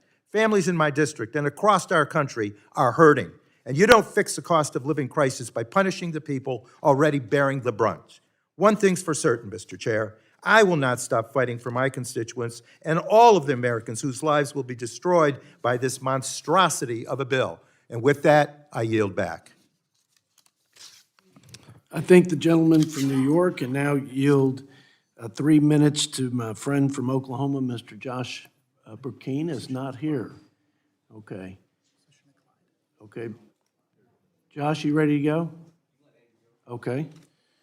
Mr. Andrew Clyde from the state of Georgia for 3 minutes. Andrew Clyde, not, y'all quit whispering people's names in my ears who aren't in the chamber, if you would, so I don't look like I don't know what the hell's going on in my committee. Golly. Yeah, you're in Andrews. Hi, Mom. Is that a habit? Proud day for my mama. Okay. Who wants to go over there on this side? Josh Burkeen. I'm happy to take from the North time Texas. on their behalf and correct some of the things that we've I'm heard. gonna start yielding y'all's time to the Democrats. Y'all do this to me again. No. Yeah. I accept. Being the most popular Republican chair for Democrats is not will not bode well for my future. Mr. Josh Burkeen from Oklahoma, you have 3 minutes. Thank you, Mr. Chairman. Look, apart from being someone that represents Christ in the way that I operate in this building and being a good husband and a great father to my children, something stands out to me more so than anything else in the way that I conduct my life. It is to be a person of truth. And I think as some of us are having real consternations this morning because of feeling like that there is truth on both sides, that we had a blueprint, but there's also truth in the fact that $50 billion was added that is not a part of the blueprint. And so was the instructions fully met? It's truth that that element is lacking, and that has to be reconciled, not in truth with what the blueprint laid out. The second part, to be a person of truth, has to be the scores. And when you look at, because that's the decision before us today, are we, as people of truth, do these scores pan out? And what I saw happen in Oklahoma, in my time in the state legislative body, trying to repeal wind tax credits, 60 lobbyists from other countries, Italy, Spain involved, diverged on the Capitol, and it took from the 90s, as Governor Keating discussed in the 2018 era when we were trying to repeal these, it was never intended to last as long as it did, and it was always the promise to end many years from now, which never materialized. And so when we've got a measure that says start date for ending is 4 years from now, and we also have elements of this as it currently stands that says you can enter a project in 2031 as a wind production entity and still be receiving taxpayer subsidies by 2040. To be a person of truth, I know what's going to happen. I know there are going to be lobbyists that are going to descend on this building. We'll get the savings up front, and years from now, when President Trump, who rightfully so is a champion for ending, as he calls it, the Green New Scam, is no longer in office, this is designed, I'm sorry, but I think it's purposely designed, and I'm not challenging anybody's character. I am grateful to a speaker. I am grateful to a chairman of this committee. I am grateful to a leader that's engaging with us right now to try to figure this stuff out, to get to the truth. But I just want for my committee members to know my consternation, because as Patrick Henry once said, I have but one lamp by which my feet are guided. It's the lamp of experience. I know no other way to foretell the future than by the past. And until we get these timelines corrected, to where it's a true repeal of wind and solar that is undermining our electric grid, 60% of all new generation in the last 2 years, according to the Energy Information Administration, is wind and solar. So, and the super majority of components on solar, 61% of it's solar, and the super majority of those components are coming from China, undermining natural gas jobs all over this country. We have to fix this. I appreciate a chairman, speaker, and a leader right now as we're even talking, trying to figure this out so I can be a person of truth. Thank you. I yield. I thank the gentleman from Oklahoma, who is indeed a person of truth. Now, we yield 3 minutes to our colleague, Mr. Morgan McGarvey from the Commonwealth of Kentucky, for 3 minutes. Thank you, Mr. Chairman. As the old saying goes, you're entitled to your own opinions, but not your own facts. My colleagues across the aisle pretend this bill does not drive up our national debt, but even Thomas Massey, Josh Hawley, conservative think tanks, and now Representative Roy admit the obvious truth. This budget drives up our national debt by trillions. Also, Donald Trump's billionaire donor buddies pay less and less in taxes. I strongly oppose this Republican tax plan, not just because it's bad budgetary policy, and it is bad policy, but because at every turn, Republicans have chosen debt over decency and cruelty over compassion. They've chosen to make those on the margins, our children, our seniors, and those who have the least, poorer, sicker, and hungrier. It's immoral. Their tax plan further increases wealth inequity. Under this plan, families in Kentucky who earn $24,000 a year will get a $70 tax break, enough for a tank of gas or two. But a family in the richest 0.1% gets a $255,000 tax break, enough for a new Lamborghini. And it keeps getting better for the richest of the rich. Republicans make the tax cuts for billionaires permanent. But get this, the tax cuts for working families temporary, ensuring that in 2029, taxes will actually go up for those who work for a living. And in the same bill that exempts gun accessories from taxes, Republicans make Medicaid patients pay a sick tax every time they go to the doctor. That's assuming they still have their Medicaid, because the Republican plan will strangle Kentuckians in so much red tape that 640,000 adults in the Commonwealth will be at risk of losing their health care. And it's not just taking you off your Medicaid. If you live in Kentucky and you get your family's health insurance through Connect, Republicans are raising your premiums by an average of $700 a year. A budget is a statement of morals, and Republicans have made their morals clear. They care more about driving you and our country into debt to give Donald Trump's donors permanent tax breaks. To pay for it, kids in Kentucky will go hungry. Nursing homes and hospitals will close, and millions of Americans will be kicked off their health insurance. It's wrong. I'm voting no. I implore my colleagues to do the same. Mr. Chairman, I yield back. I thank the gentleman from Kentucky, and now yield 3 minutes to my friend from Georgia, Mr. Andrew Clyde. 3 minutes. Thank you, Mr. Chairman. House Republicans have a once-in-a-decade opportunity to deliver real conservative change in Washington. This Congress has laid out bold priorities for President Trump's one big, beautiful bill, including tax relief for working families and small businesses, major investments in border security, strengthening our military, unleashing American energy, reforming federal health programs to protect the most vulnerable, and restoring Second Amendment rights. We're also committed to ensuring the final package is fiscally responsible, right-sizing government, and putting our fiscal future back on track. Unfortunately, the current version falls short of these goals and fails to deliver the transformative change that Americans were promised. Substantive improvements are needed, and I look forward to working with this committee and our House Republican Conference to make sure we deliver. As an ardent Second Amendment defender, I've always promised to defend my constituents' Second Amendment rights. Today, excise taxes, specifically transfer and making taxes, are imposed on every firearm regulated under the National Firearms Act of 1934. As Chief Justice John Marshall warned in 1819, the power to tax involves the power to destroy, and he was absolutely right. These taxes have enabled unconstitutional regulation and registration under the National Firearms Act, exemplified by the Biden administration's dangerous pistol brace rule, which turned millions of law-abiding gun owners, many of them veterans, into felons overnight. The House now has a historic opportunity to repeal the burdensome taxation, registration, and regulation of short-barreled firearms, both rifles and shotguns, and suppressors under the National Firearms Act. The American people are watching. It is time to deliver.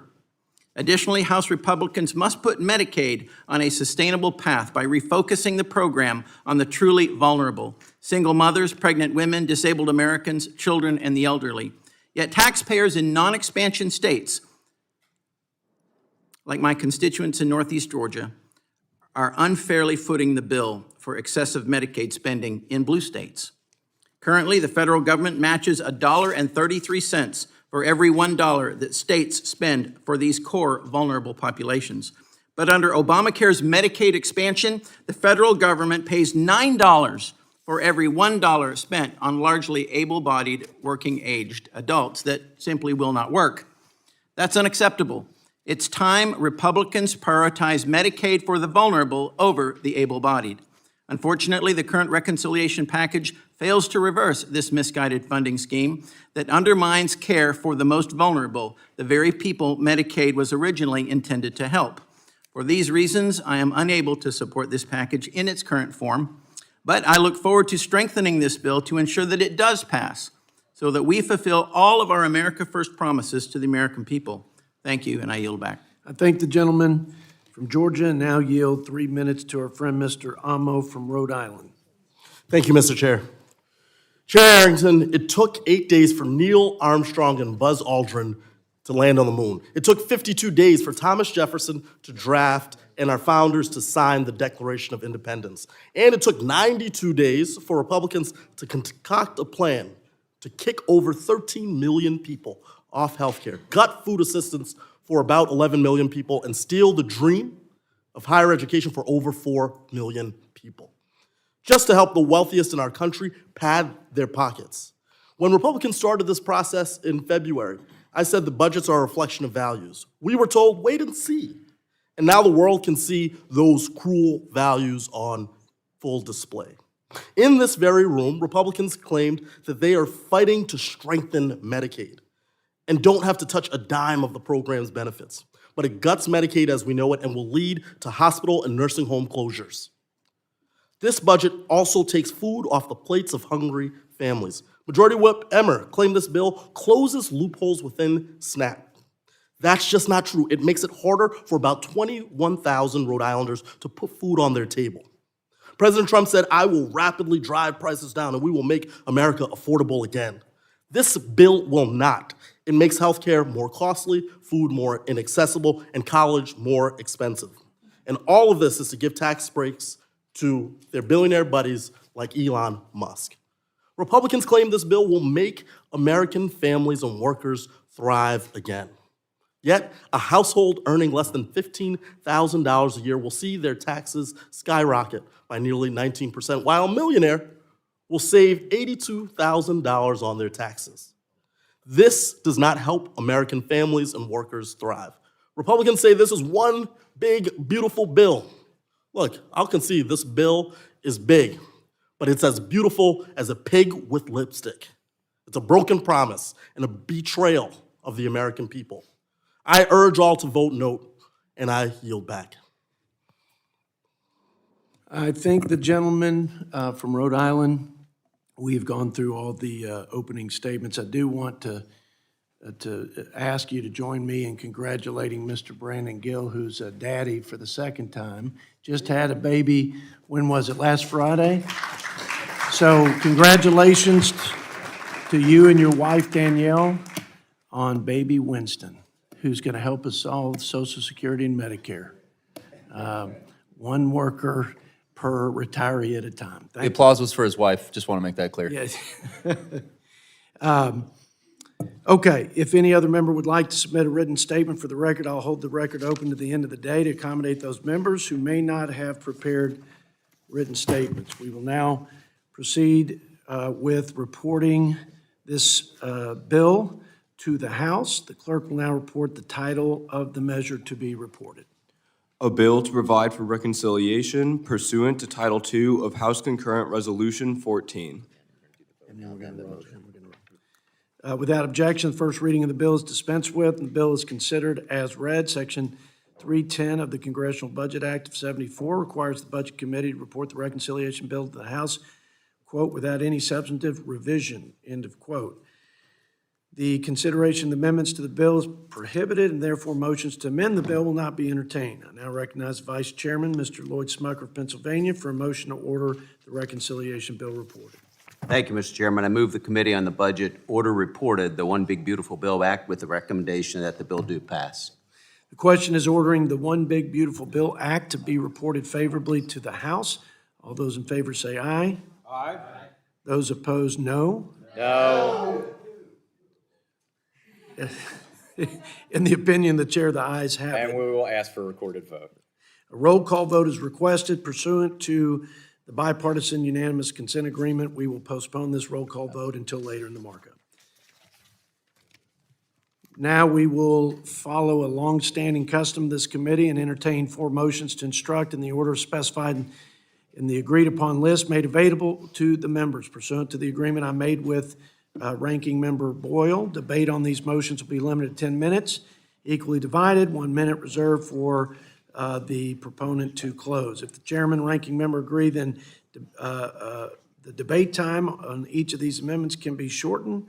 Don't know what that means, but without objection so ordered. I would also like to remind members that these motions do not actually amend the reported bill and are not binding on the Rules Committee. Is there a motion to instruct? Mr. Chair, I have an amendment at the desk. The clerk will report. Motion, excuse me, I have a motion at the desk. The motion's at the desk. Clerk will report the motion. Staff will distribute copies of the motion.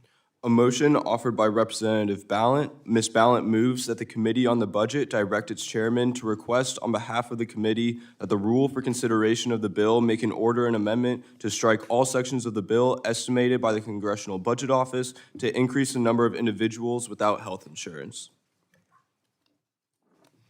Representative Ballant, if you're ready, Thank you, you're Mr. now Chair. recognized for 4 minutes. Thank you, Mr. Chair. I'm offering this motion today because we have to draw the line. Americans have told us they do not want cuts to Medicaid. Medicaid covers over 1 in 5 Americans. Medicaid covers seniors in nursing homes, children with disabilities, low-income parents, and working people who simply cannot afford private health insurance. These aren't abstract numbers. These are the people we know. These are the people in our communities. These are the people in our families. If this budget passes, millions of these people will be stripped of health care. That means missed cancer screenings. That means no insulin. It means that they are having trouble getting their medications and their treatments. It means kids with asthma go without medication. It means shutting down rural hospitals and nursing homes, the closing of meal programs and mental health resources at schools. Passing this budget means fewer residency programs to train our next generation of healthcare workers, an issue I know that regardless of your district that you care about. This isn't about reducing the deficit. We've all covered that earlier. It's offensive at this point to be moving forward with cutting Medicaid, throwing people off their health insurance, as I said, when 81% of Americans have said, we don't want this. What are we doing here? They don't want this. This isn't about working Americans. This budget is about something entirely different, which is giving breaks to people who don't need it. Once again, I urge my colleagues to reject this cruelty, and I yield the balance of my time to the member, Ms. Watson-Coleman. Mr. Chairman, I support everything that my colleague has just said. I think I just need to amplify the fact that this is one of the most torturous, mean, and cruel things that we could do to the neediest in our country. In my district alone, it affects 128,000 people, 60,000 of whom are children. This makes our country sicker, this makes our country poorer, and this creates a shorter lifespan for those who could be enjoying life more if we had the commitment to serving their needs through health care. This is not a privilege, this is a right, and Republicans are denying us our rights. I yield back. I thank the gentlelady, and now ask if there are any members who would like to claim. Do you need? Oh, no. Okay. I can yield back unless my ranker needs to speak on this. No, that's fine. Okay. Are there any members who'd like to claim time in opposition to this motion? Mr. Chairman. Mr. Buddy Carter, who is the chair of the Healthcare Subcommittee on the Energy and Commerce Committee, the floor is yours for 5 minutes. Thank you, Mr. Chairman. You know, as Republicans have said from day one, we're committed to reducing waste, fraud, and abuse within federal health care programs like Medicaid. Why? Because every dollar that is wasted or lost to fraud or abuse is a dollar that should have been spent providing health care coverage to the most vulnerable, the Americans that Medicaid was designed to serve. Medicaid was designed to support America's most vulnerable, low-income, pregnant women, children, those with disabilities, and the elderly, the aged, blind, disabled. Despite that commitment, Democrats have created a system where states are rewarded for diverting limited federal Medicaid dollars to cover illegal immigrants and able-bodied adults who choose not to work. The Obamacare Medicaid expansion allowed states such as California to steer Medicaid funds to illegal immigrants. This year, California will spend $8.4 billion on Medicaid coverage for illegals. Per the gentlewoman from Vermont's amendment, of the $7.6 million that CBO projects to lose health insurance, our colleagues at the Energy and Commerce Committee, which I serve on, report that 4.8 million are able-bodied adults refusing to work. 1.4 million are illegal immigrants. 1.2 million are people who are already ineligible to receive Medicaid benefits under existing law. And 200,000 are CBO's anticipated future Medicaid enrollees, not people currently covered under the program. This is why I urge a no vote on this amendment, and I yield the remaining of my time to the gentlelady from Indiana. Thank you. We are committed to ensuring that vulnerable Americans are protected, that Medicaid is designed to support, that they get the help they need. Every dollar spent on illegal immigrants and those refusing to work is a dollar not spent on people who need it most. It's a dollar taken away from the pregnant mother seeking necessary care. We should not forget that this bill also reinvests these savings to expand access to health care for all Americans. This bill greatly expands health savings accounts, allowing more Americans the opportunity to save tax-free dollars to cover their out-of-pocket costs. The bill gives employers of all sizes more tools to expand health care coverage options. And the bill invests in new cures and physician pay to ensure that Americans can access high-quality health care at the pharmacy counter and at the doctor's office. Republicans are pursuing common-sense solutions to rein in waste, fraud, and abuse in federal health care programs like Medicaid. The bill ensures that federal health programs work for the most vulnerable by making sure taxpayer dollars are not siphoned off to fund illegal immigrants, fraudsters, and people refusing to work.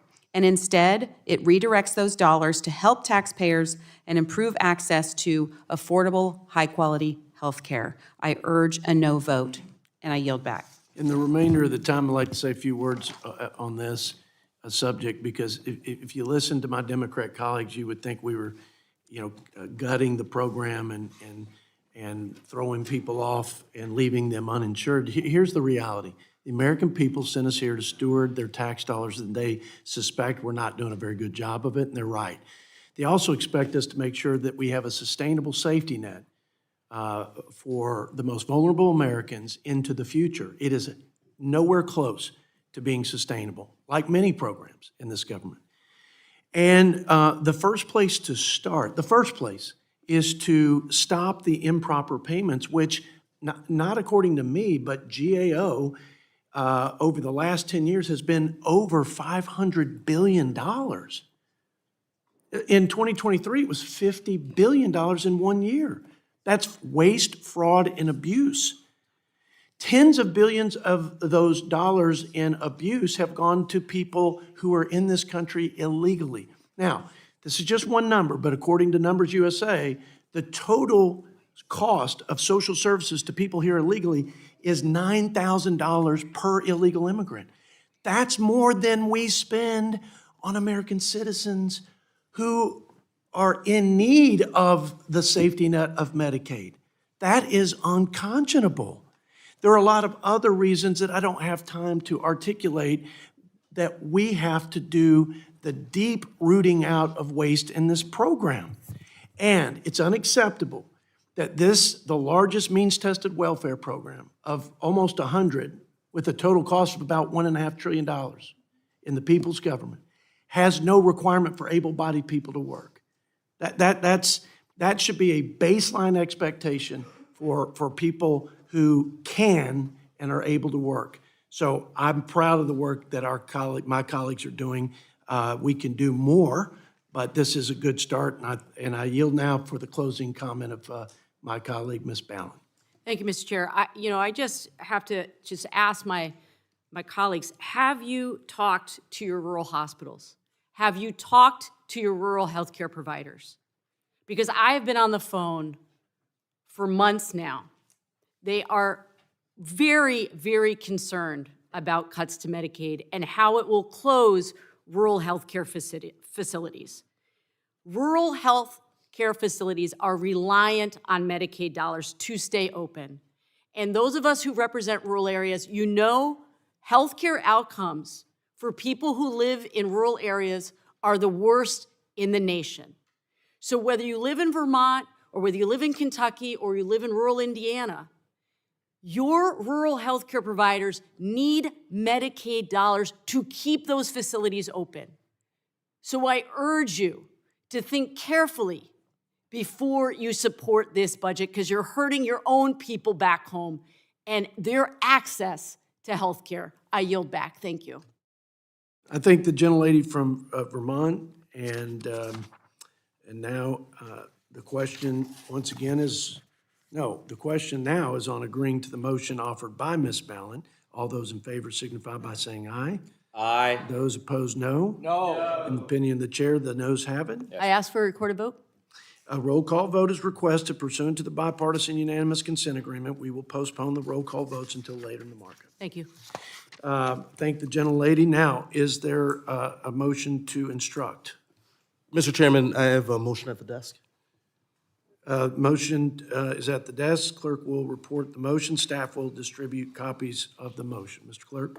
A motion offered by Representative Amo. Mr. Amo moves that the Committee on the Budget direct its chairman to request on behalf of the committee that the rule for consideration of the bill make an order an amendment to implement President Trump's request to raise the income tax rate for millionaires. Okay, let me just give a little time for the distribution. I'm going to come back to you. 4 minutes, and then 1 to close, okay?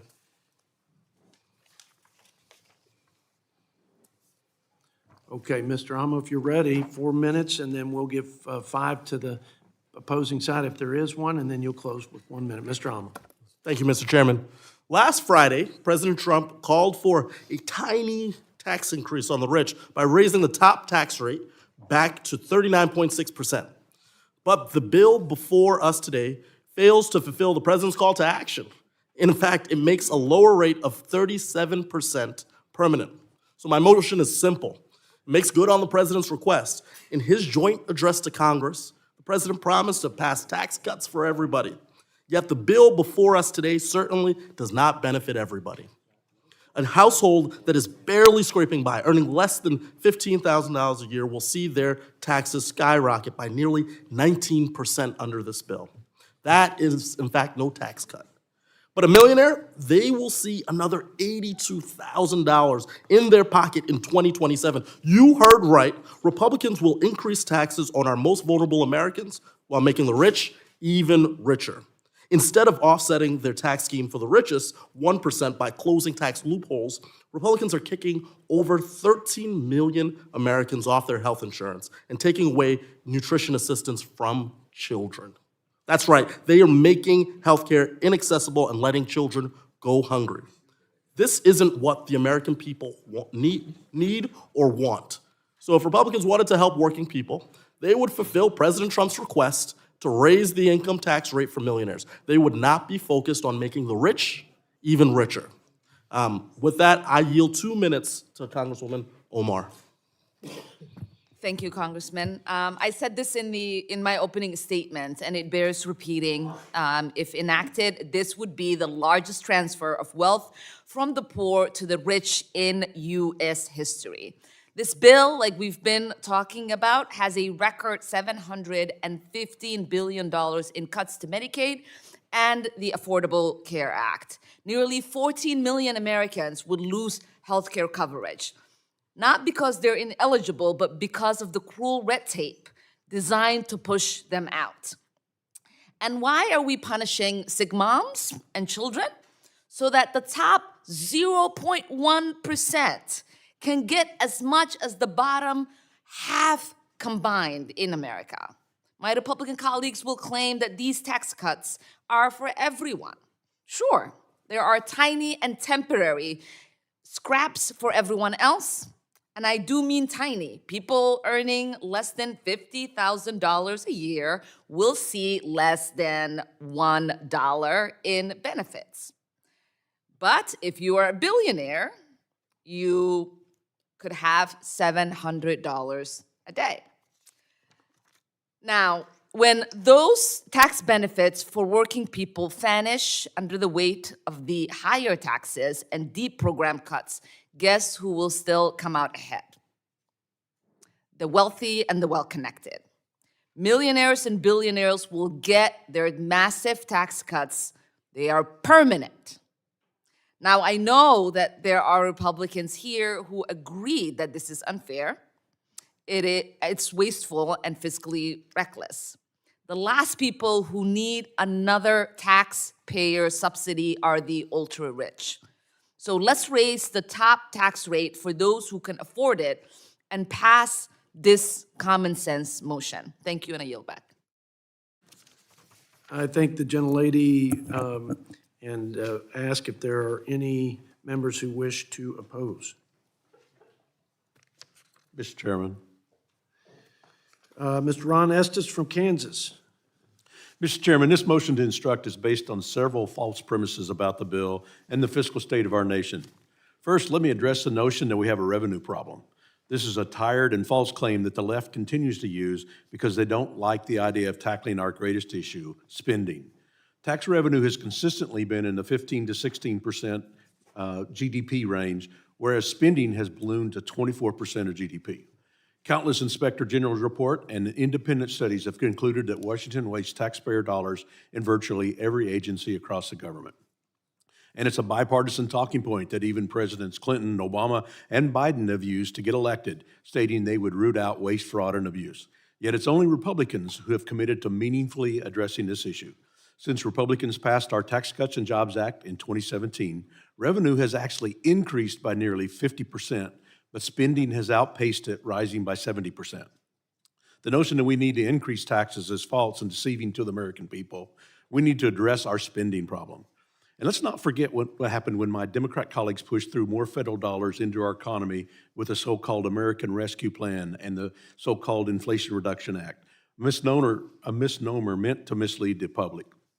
Inflation skyrocketed, and any so-called relief that we're getting from the government was being eaten up by the higher prices that outpaced wages. Instead of raising taxes and redistributing wealth, the better solution is to simply let Americans keep more of their hard-earned money and keep inflation low.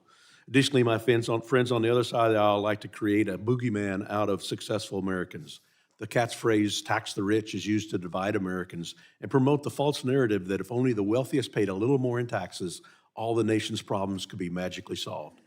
But the problem with their narrative is that it's simply not based on fact. Economist and former member of President Ronald Reagan's Economic Policy Advisory Board, Art Laffer, pointed out in a 2024 op-ed that there's an inverse relationship between the tax rates and taxes paid. Right now, the top 1% pay nearly 46% of all taxes, up from 40% before TCJA cut the effective highest rate.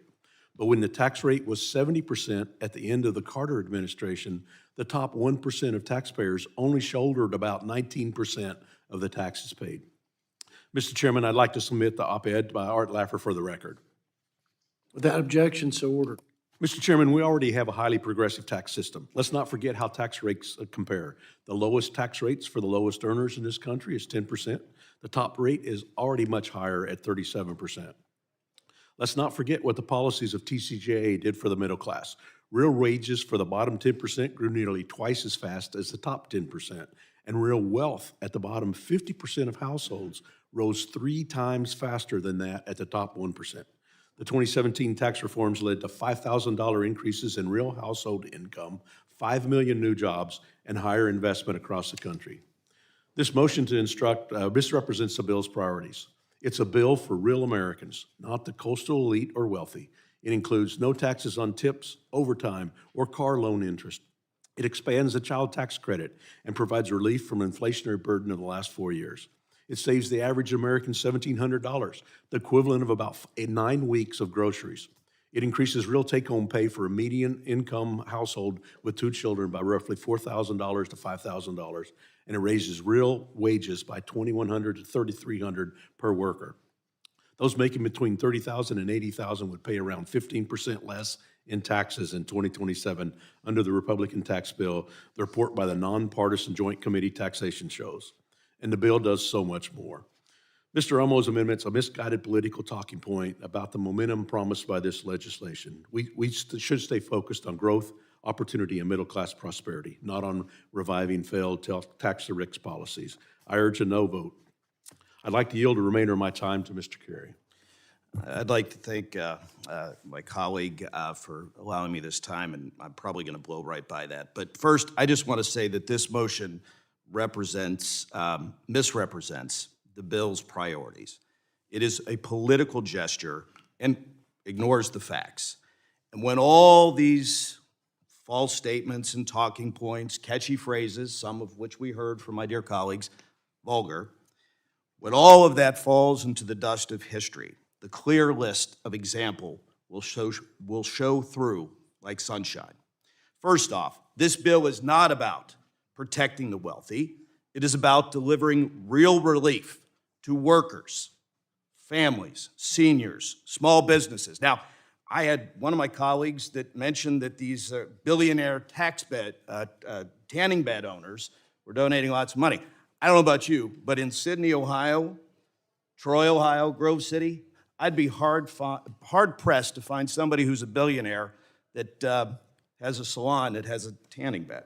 So let's just give you some of the facts. 92% of the people in Ohio's 15th congressional district would see their guaranteed deduction slashed in half if we do not pass this bill. 20 seconds, Mr. Carey, please. The other thing, child tax credit. If it reverts back, that would be $1,000 from the $2,000 that we did in 2017. But we did more.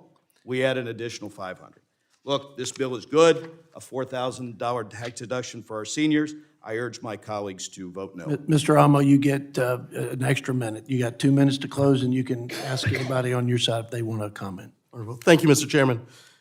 Look, my motion is simple. It will add a modicum of sanity to this dangerous bill. And then on the topic of revenues, let's be very, very clear. Revenues have generally been flat and haven't kept up with the increasing spending demands driven by our aging population and resulting in increasing costs on mandatory spending. And so had the Bush tax cuts, their extenders, and the Trump tax cuts not happen, we would have $10 trillion more in revenue than in current law, and revenue levels would have better kept pace with spending. So this motion fulfills a request from the president, but by implementing his proposal to raise the income tax for millionaires. We may be able to agree on this, but it is the case that this motion won't solve everything. This big bill is still big bad. This Republican bill still strips healthcare from over 13 million Americans and puts 1 in 4 SNAP recipients at risk of losing benefits. It's still a betrayal of the American people. But my motion will make this bill slightly less fiscally irresponsible. So I urge my colleagues to fulfill President Trump's wish to make the rich pay their fair share. I yield back. I thank the gentleman, Mr. Amo. He yields back. The questions on agreeing the motion offered by Mr. Amo. All those in favor signify by saying aye. Aye. Those opposed, no. No. In the opinion of the chair, the noes have it. I request a recorded vote. All votes requested pursuant to bipartisan consent agreement. We'll postpone that vote to the end of the markup. Is there another motion to instruct? Mr. Chairman, I have a motion at the desk. Mr. McGarvey has a motion, and if the clerk would read the motion, the report on the motion, and staff distribute copies, then we'll get right to it. Let's give it about 30 seconds. A motion offered by Representative McGarvey. Mr. McGarvey moves that the Committee on the Budget direct its chairman to request on behalf of the committee that the rule for consideration of the bill make an order and amendment to strike all sections of the bill estimated by the Congressional Budget Office to reduce participation in the Supplemental Nutrition Assistance Program.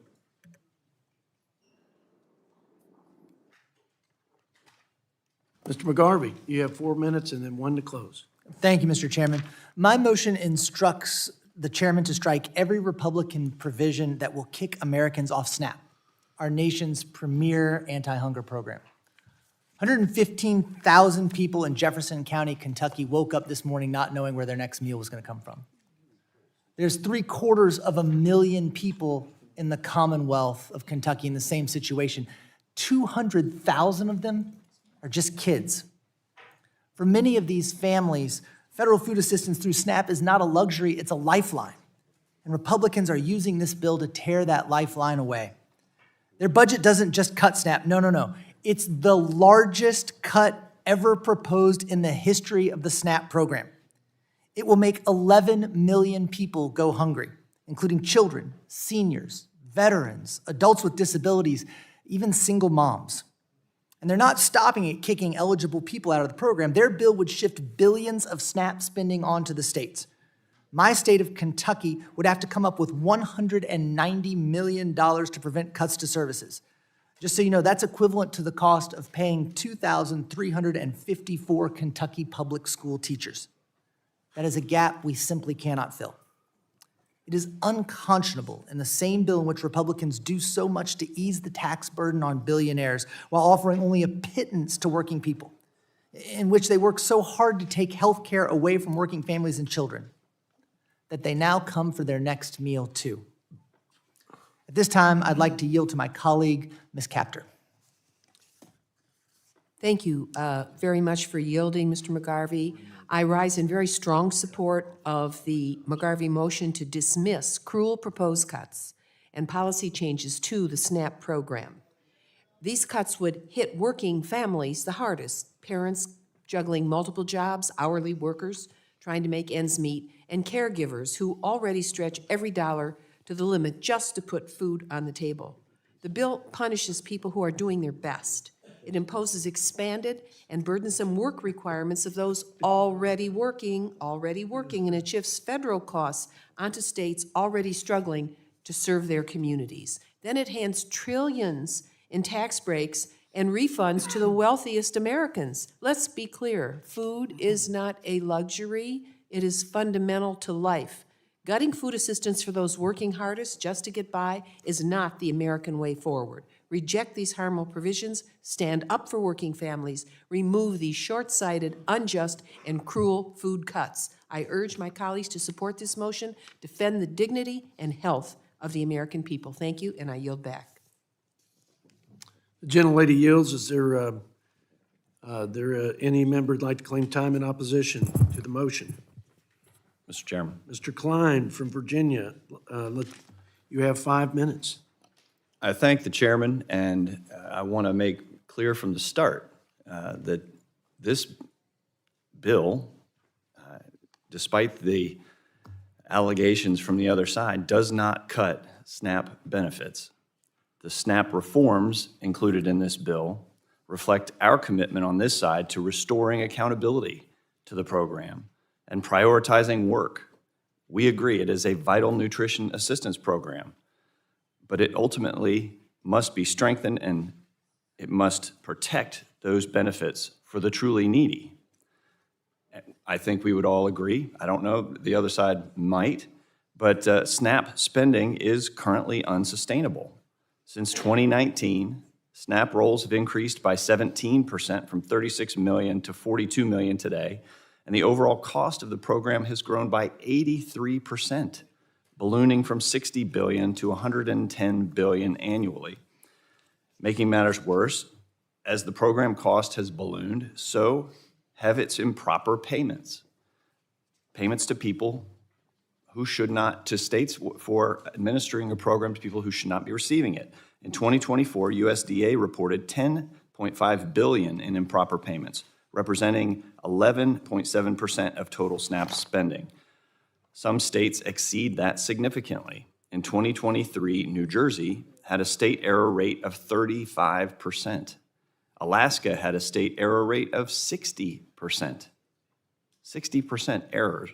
Because SNAP is 100% funded by the federal government, there's minimal incentive for states to control these costs and enhance program integrity. By introducing a modest cost share model, this bill would incentivize states to reduce fraud and would more closely align SNAP with federally funded state-administered programs. This bill would also restore integrity to work requirements in SNAP. Yes, there are work requirements in SNAP, but due to abuse of waiver authorities, only 16% of able-bodied adults without dependents meet existing work requirements. 4 states, including California and Illinois, have full waivers in place, so no work requirements. This bill strengthens existing work requirements and closes loopholes to encourage work-capable households to make more responsible choices. And finally, let me reiterate, this bill does not cut benefits. The reforms included simply strengthen the program's integrity and ensure it's fulfilling Congress's original intent. The sections targeted by this motion are not arbitrary cuts. They are essential corrections, carefully considered and debated. This committee must ensure that SNAP serves the truly vulnerable, not sustain broken systems, as this motion to instruct would allow. So I urge a no vote, and I yield my time back to the chairman. That's 2 extra minutes. I'm gonna show some Can I make self-restraint. up for- I'm showing I'll make up for me not managing it well. So, Mr. McGarvey, you got a minute to close, and then we'll go on to the next motion. Thank you, Mr. Chairman. We just heard contradictory statements. You heard someone say that there's going to be no cuts to SNAP, but then the spending isn't sustainable. So guess what they're going to do? They're cutting it. This bill cuts SNAP. More than a policy document. A budget is a moral document. It's not just a statement of our values, but a reflection of what and whom we value. On this question, I'm instructed by my faith. And my faith teaches me that when we reach that final judgment, we will be asked what we did for the least of our brothers and sisters. Whether when we saw a hungry man, we gave him something to eat. This bill fails that moral question. And I urge my colleagues to support my motion, to reject these cruel cuts to our premier anti-hunger program and help our kids and seniors. With that, Mr. Chairman, I yield back. The gentleman yields back. Questions on agreeing to the motion offered by Mr. McGarvey. All those in favor signify by saying aye. Aye. Those opposed, no. No. In the opinion of the chair, the noes have it. We request a Recorded vote. A recorded vote is requested pursuant to our agreement. We'll postpone that vote until the end of the hearing. Is there another motion to instruct? Mr. Chairman, I have a motion at the desk. Ms. Jayapal has a motion. The clerk will report the motion while staff distributes copies. So give us about 30 seconds. A motion offered by Representative Jayapal. Ms. Jayapal moves that the Committee on the Budget direct its chairman to request on behalf of the committee that the rule for consideration of the bill include a point of order prohibiting the use of a current policy baseline to estimate the effects of a future amendment between the Houses or conference report on the bill.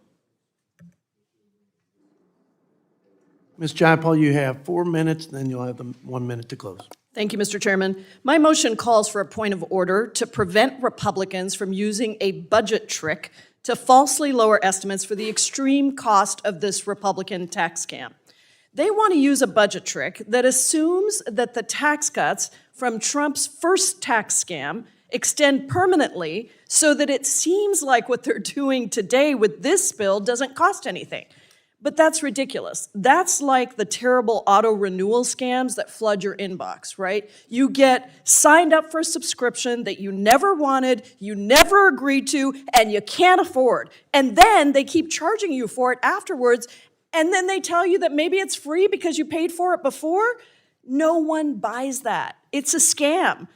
See, they have a problem over there. They want to give the ultra-wealthy billionaires, millionaires, and giant CEOs more tax breaks. That's clear. They've been yelling for years at the same time about fiscal responsibility, when in truth it's Republican tax breaks that always cause a giant deficit, increase in the deficit. And to be fair, they even have a few people over there who are at least intellectually honest in demanding that they don't want to increase the deficit. But the only way to do that and give these giant tax breaks to the wealthiest is to slash programs like Medicaid and to lie about what it's going to cost. So my motion just says you can't use a fake method. This is a giant budgetary trick to hide what the real cost of this is, all in service to the richest Americans. And I yield 2 minutes to Congresswoman Escobar.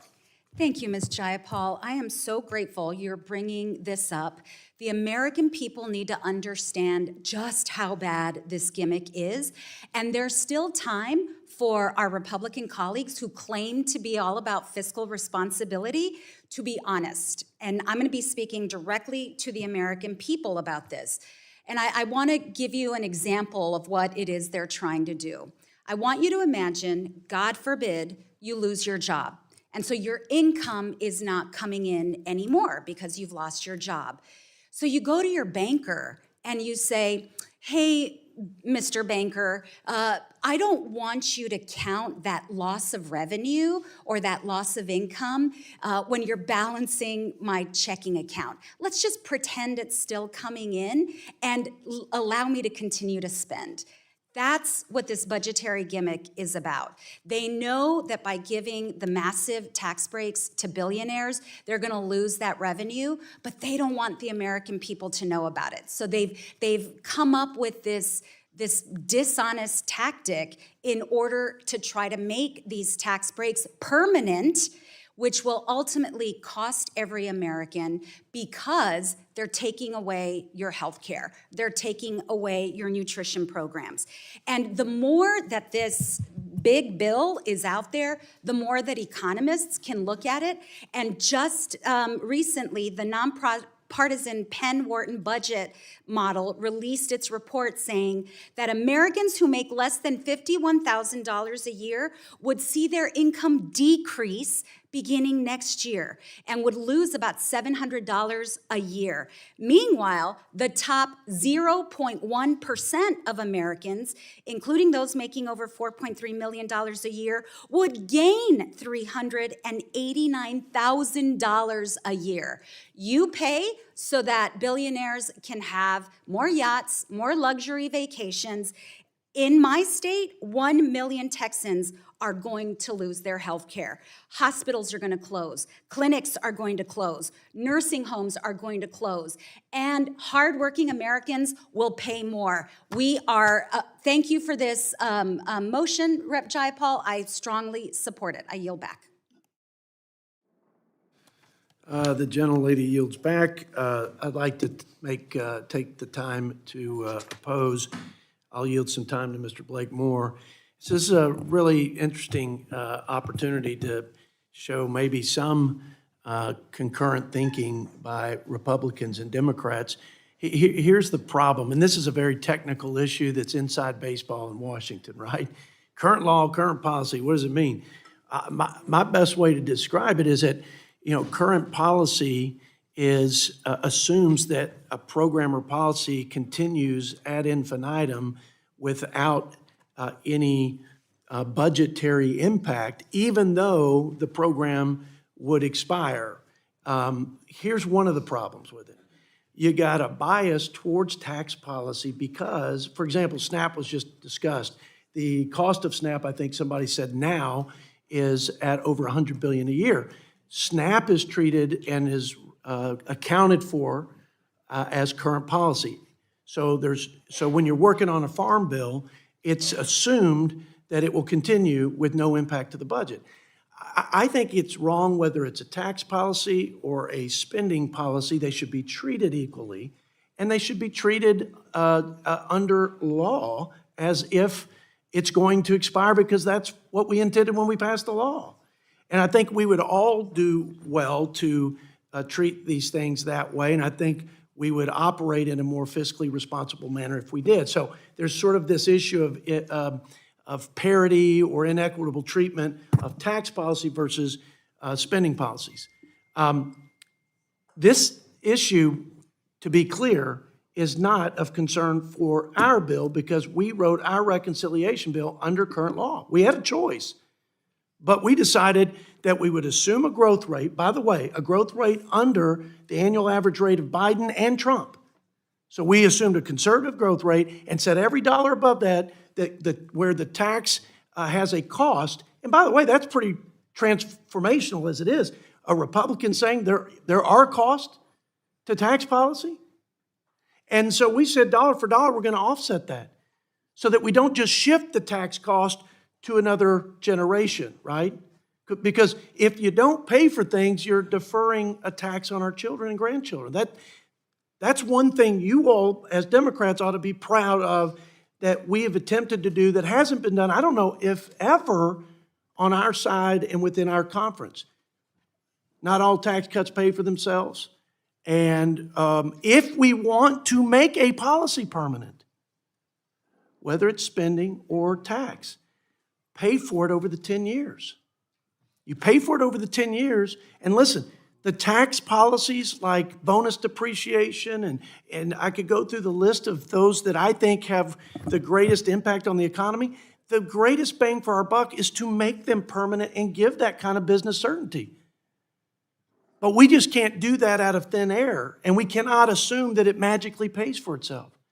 So I will tell you, and I feel strongly about this, and this is a message to my Senate colleagues, because they're the ones that will have to make the decision over there. It's more relevant over there at this juncture.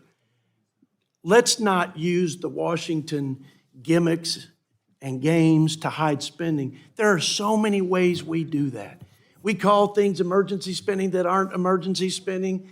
We call chimps changes in mandatory spending, but we're just shifting it around. It's a shell game. So if we're going to use current policy to give comparable treatment to spending policy, and if we're going to use it to give permanence, we should only do so, and we can only do so and claim that we're fiscally responsible if we offset the impact to the deficit.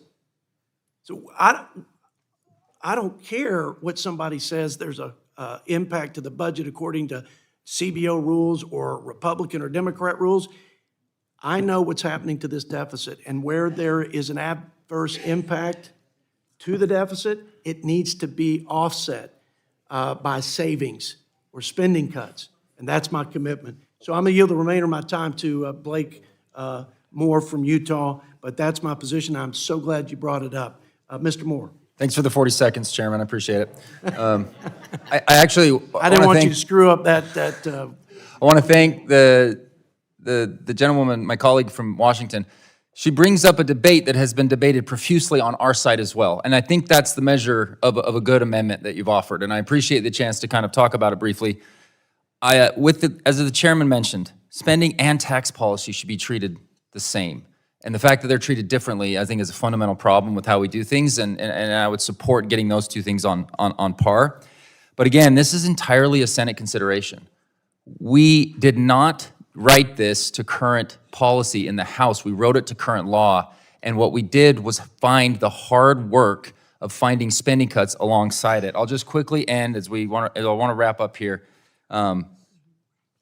Depending on whatever happens in the Senate, many of us, I will be willing to consider a current policy baseline in the context of reconciliation, if and only if it is paired with enforceable cuts to mandatory spending. This is the only opportunity we have to address mandatory spending in one reconciliation bill. The appropriation stuff, we get to do it every single year, and that's why we keep it to a small growth rate. We don't get to do that with mandatory spending, and we've done that hard work, and I yield back. I think the gentleman from Utah will give you the full minute and a half. Well, thank you, Mr. Chairman. I appreciate that this is a real discussion that perhaps we want to have.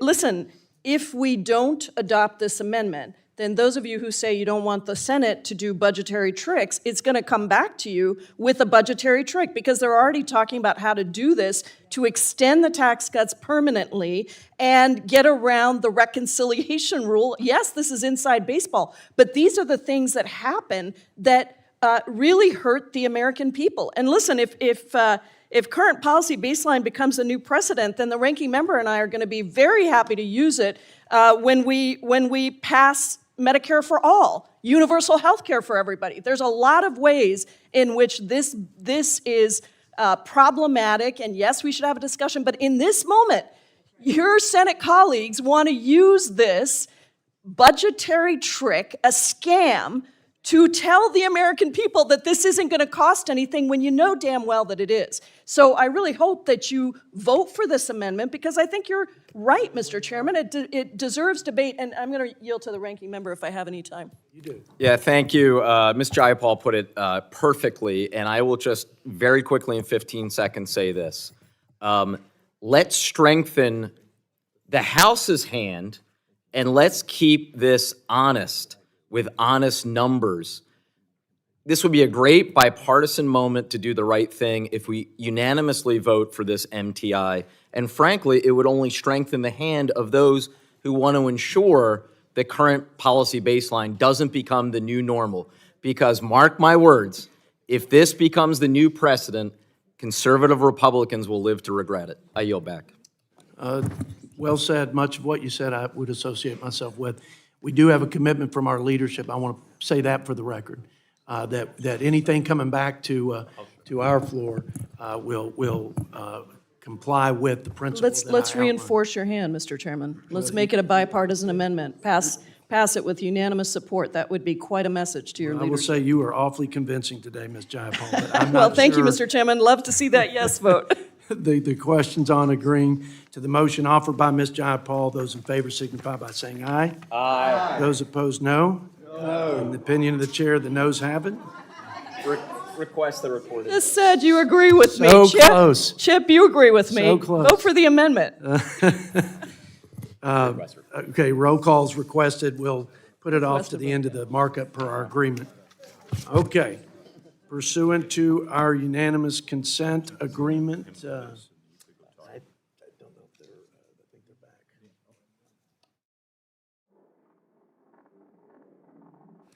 Pursuant to our unanimous consent agreement, the committee will now vote on the postponed roll call vote to favorably report the One Big Beautiful Bill Act to the House. The clerk will call the roll. Mr. Norman? No. Mr. Norman, no. Mr. McClintock? Aye. Mr. McClintock, aye. Mr. Grothman? Mr. Grothman, aye. Mr. Smucker? Mr. Smucker, aye. Mr. Carter? Aye. Mr. Carter, aye. Mr. Klein? Mr. Klein, aye. Mr. Bergman? Aye. Mr. Bergman, aye. Mr. Roy? No. Mr. Roy, no. Mr. Stutzman? Mr. Stutzman, aye. Mr. Moore of Utah? Mr. Moore of Utah, aye. Mr. Estes? Mr. Estes, aye. Mr. Burkeen? No. Mr. Burkeen, no. Mr. Obernolte? Mr. Obernolte, aye. Mr. Carey? Mr. Carey, aye. Mr. Edwards? Mr. Edwards, aye. Mr. Clyde? Mr. Clyde, no. Ms. Houchin? Ms. Houchin, aye. Mr. McDowell? Mr. McDowell, aye. Mr. Gill? Mr. Gill, aye. Mr. Moore of North Carolina? Mr. Moore of North Carolina, aye. Mr. Boyle? No. Mr. Boyle, no. Mr. Doggett? No. Mr. Doggett, no. Mr. Scott? Mr. Scott, no. Mr. Peters? Mr. Peters, no. Mr. Panetta? Mr. Panetta, no. Ms. Watson-Coleman? Ms. Watson-Coleman, no. Ms. Plaskett? Ms. Plaskett, no. Ms. Escobar? Absolutely not. Ms. Escobar, no. Ms. Omar? No. Ms. Omar, no. Ms. Ballant? Ms. Ballant, no. Ms. Captor? Ms. Captor, no. Ms. Jayapal? Ms. Jayapal, no. Ms. Chu? No. Ms. Chu, no. Mr. Tonko? No. Mr. Tonko, no. Mr. McGarvey? No. Mr. McGarvey, no. Mr. Amo? No. Mr. Amo, no. Mr. Chairman? Yes. Mr. Chairman, aye.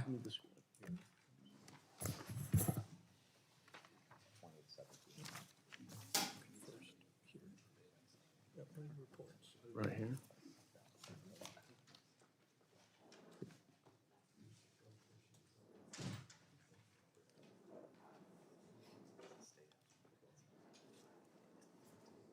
Mr. Chairman. The clerk will call the roll. I'm sorry.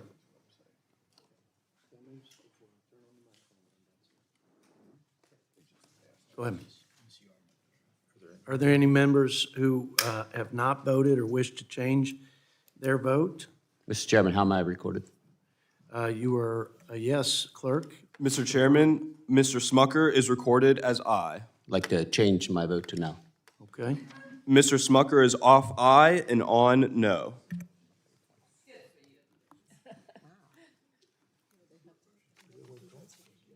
What do I say?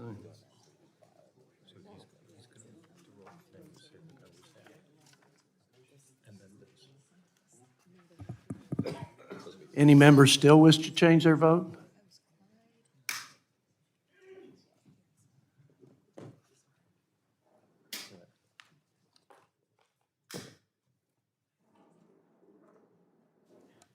The clerk shall report. Mr. Chair, on the vote, there were 16 ayes and 21 noes.